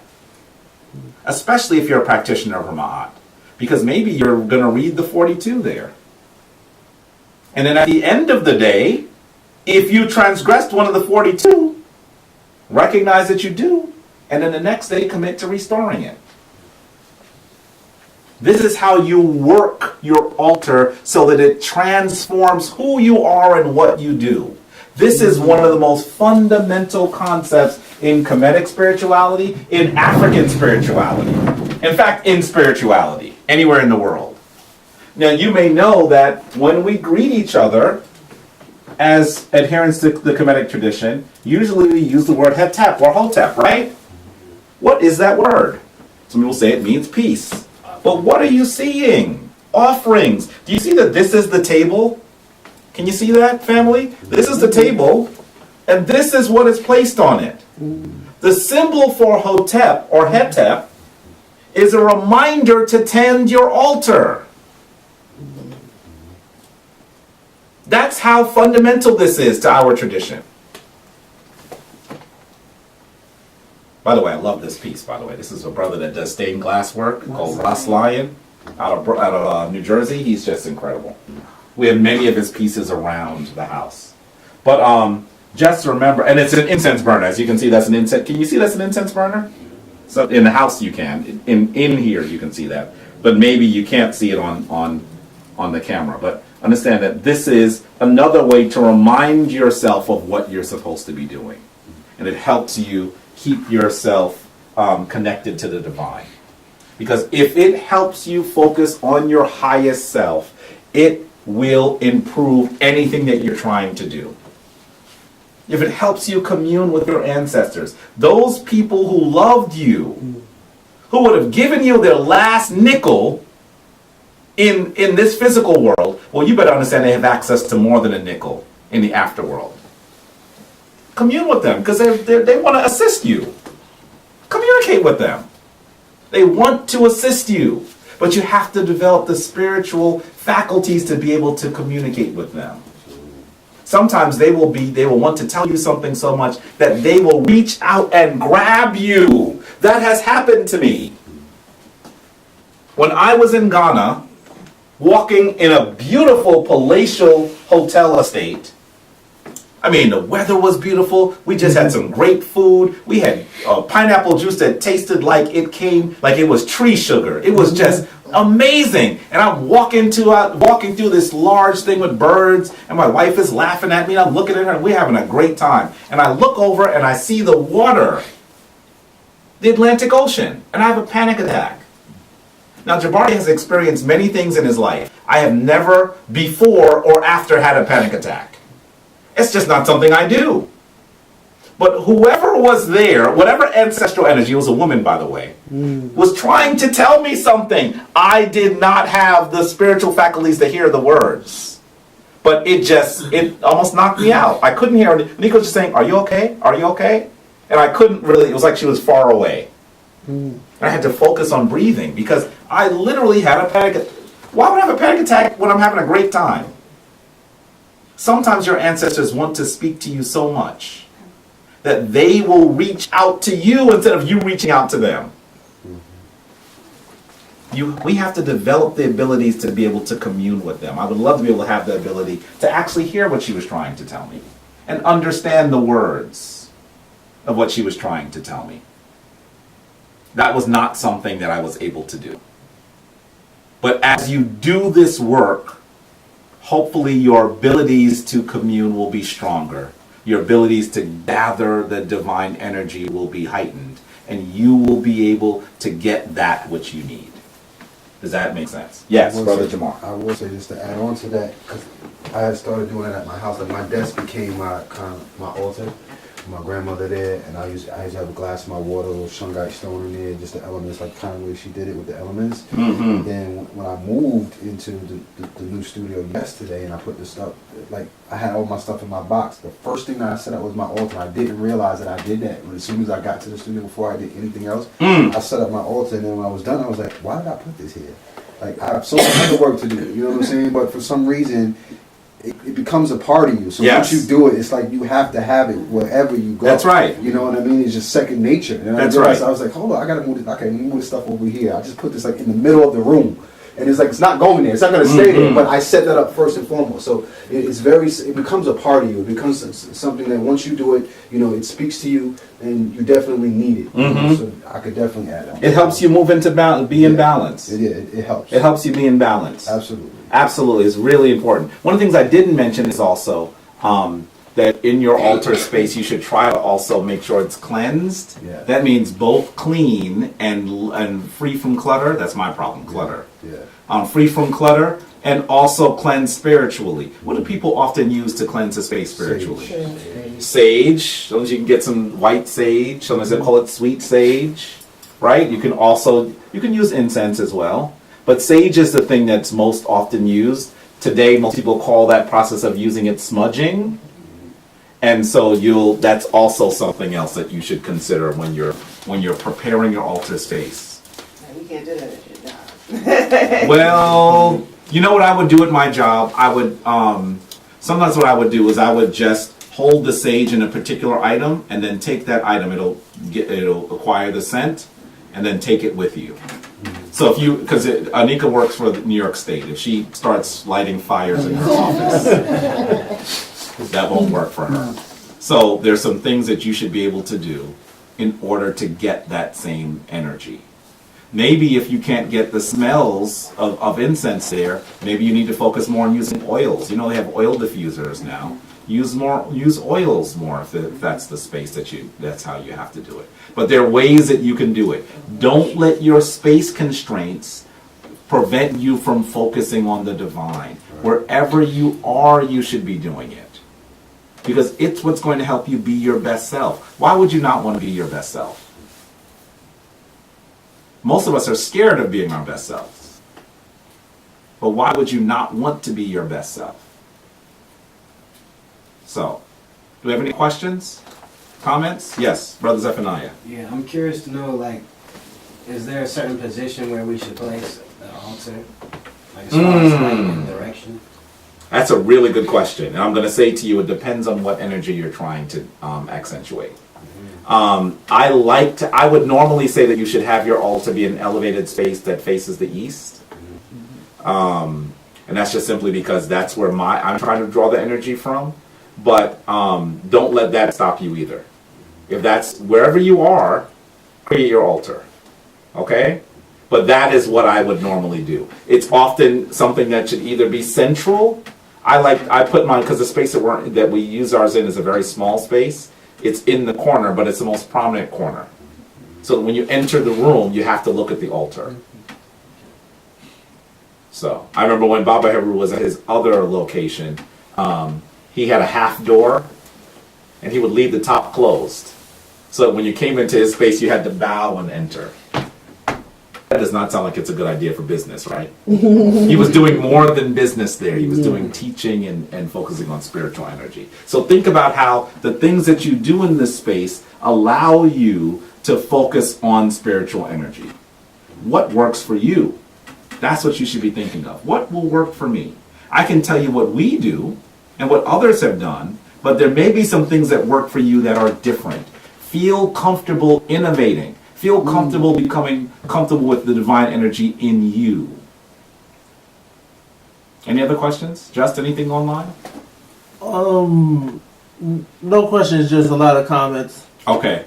Yeah. Any ones you want to highlight? Yeah, Fahel says that trance is an altered state of consciousness brought through and about through conscious and deliberate intent. And it's like it's experiencing downloading information in a way that transcends time and space. That's Fadil said that? Yeah, Fadil said that. Like he's going in. Yeah, he's going in on there. Right? I didn't read the whole thing, but he was That's going right. in. He's That's going right. in. That's right. Your altar will allow you to transcend time and space. Meditation will allow you to transcend time and space. What you're trying to do is get to a point where the sensual world that you're in is not the focus. Because there is a stronger, eternal, divine energy. When you're able to tap into it, what can you not do? I know that, listen, I'm not even talking about just Africans. Anika and I sometimes go to a community in Queens where all these must be Nordic white people. They are just pink as pink, but their faces are pink in a strange way. Yeah. And at one point we say, why do they look like that? And it's because they do a lot of breath work and meditation.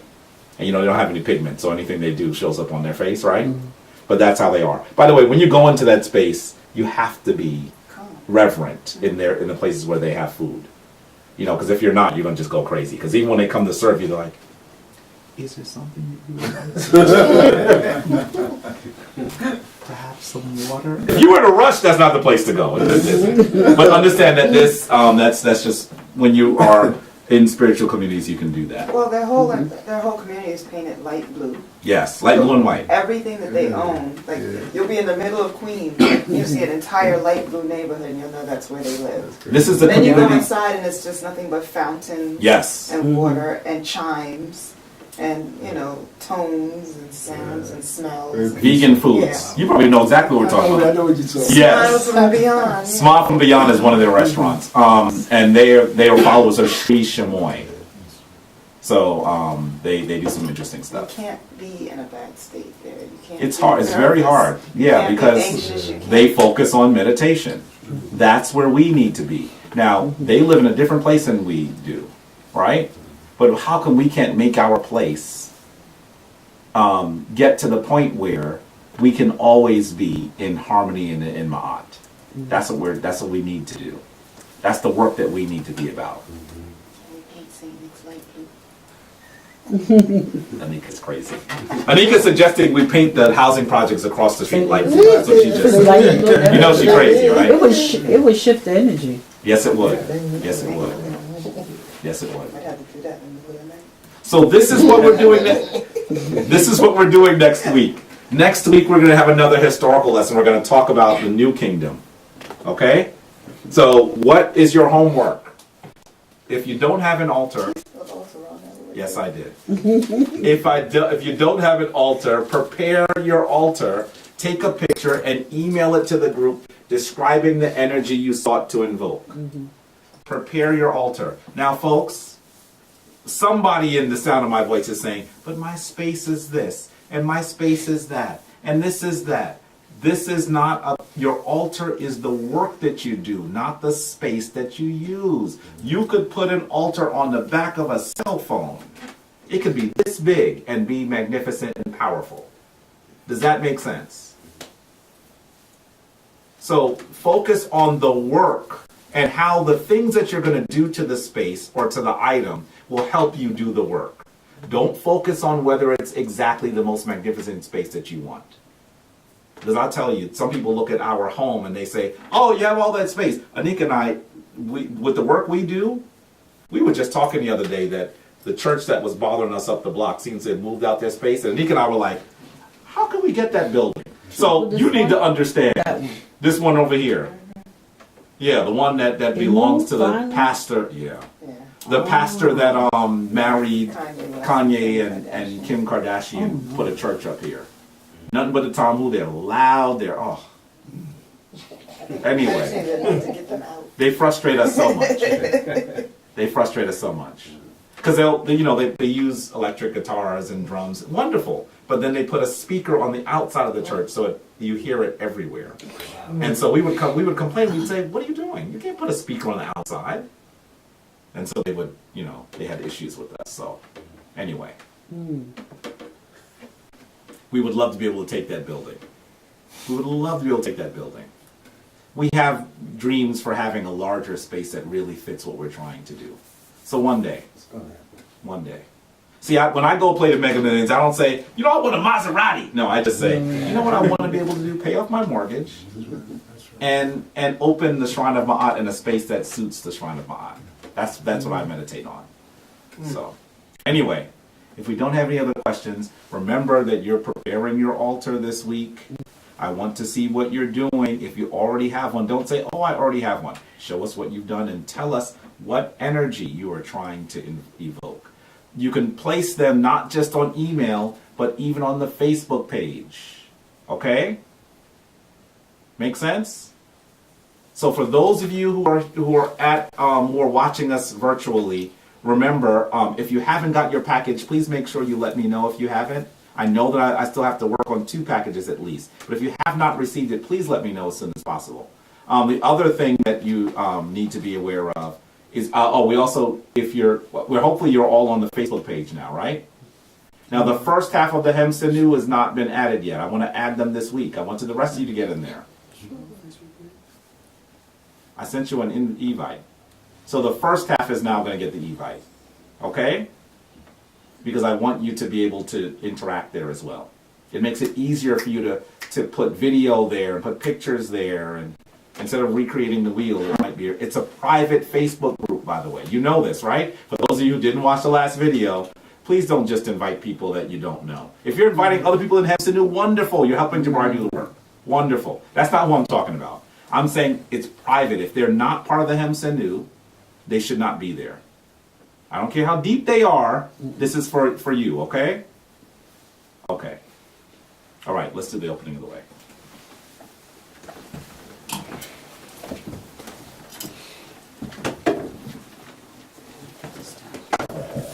Is there someone that would like to lead us in the opening of the way? By the way, you should know that I really want to do a session again on, well, it's not going to even be on YouTube. It's going to be Google Hangout. I think we should do a session. We should try a session that way so that the folks at home can actually also, we can see you and hear you. Okay? All right. Anyone want to lead us? I'll jump up at once. You know what? Don't let me pick someone. Could you? I'm gonna try to give it a shot. Come on over. Right, Come on. Some of the things are new that you added in. I've been doing it at home trying to get it. Okay. Come on in. Come on in. Come on in. Come on in. This is as much practice as it is practice. Because I had to, I always turn to the east. Yes. So I'm trying. And when Baba Heru was here, we turned to the east, right? Yeah. That was good. But know that this is about doing what you're doing. Okay? And so if you need to tweak, that's fine. This is a good way to tweak it. Okay, so good. I'm with family, so y'all. Okay, so we're going to stand in the position of adoration. Left foot forward, left hand forward, right hand back, right foot back. And we'll begin by chanting Ankh. Together.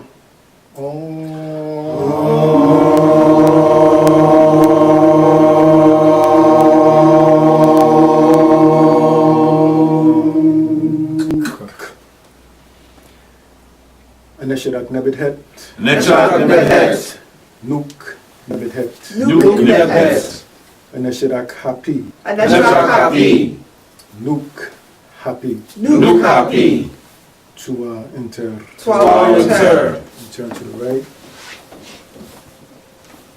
direction here. We went to, get my bearings together. We went to north, so the south. Okay. And then should I Sebkhet? Sebkhet. Nuke Sebkhet. Nuke Sebkhet. And then should I Kepsaloof? Kepsaloof. Nuke Kepsaloof. Nuke Kepsaloof. Swallow and Tur. Turn to the right.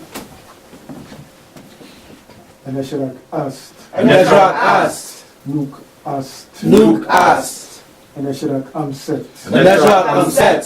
Nuke Amset. Nuke Amset. Inter. Swallow and Tur.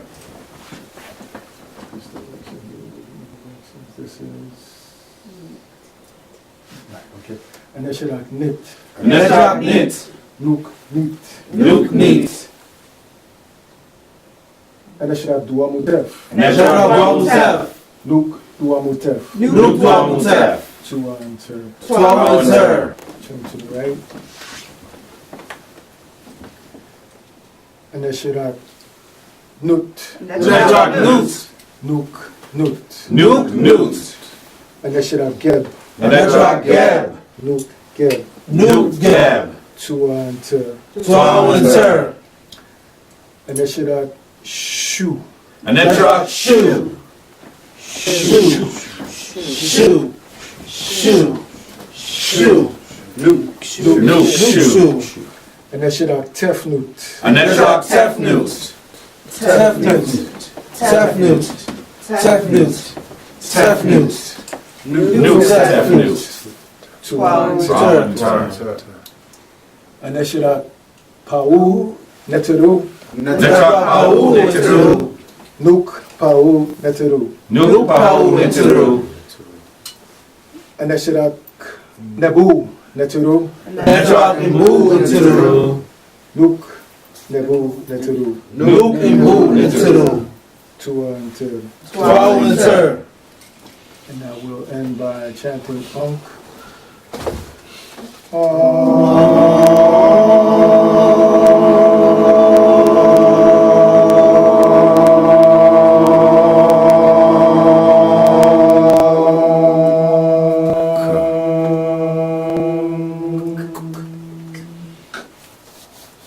Swallow and Tur.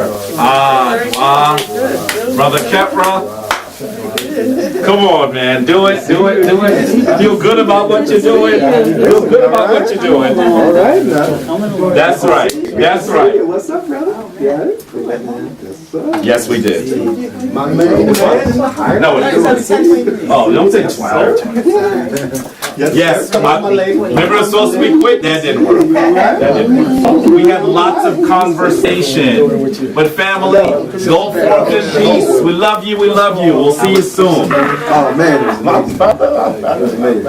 Nothing has anything better.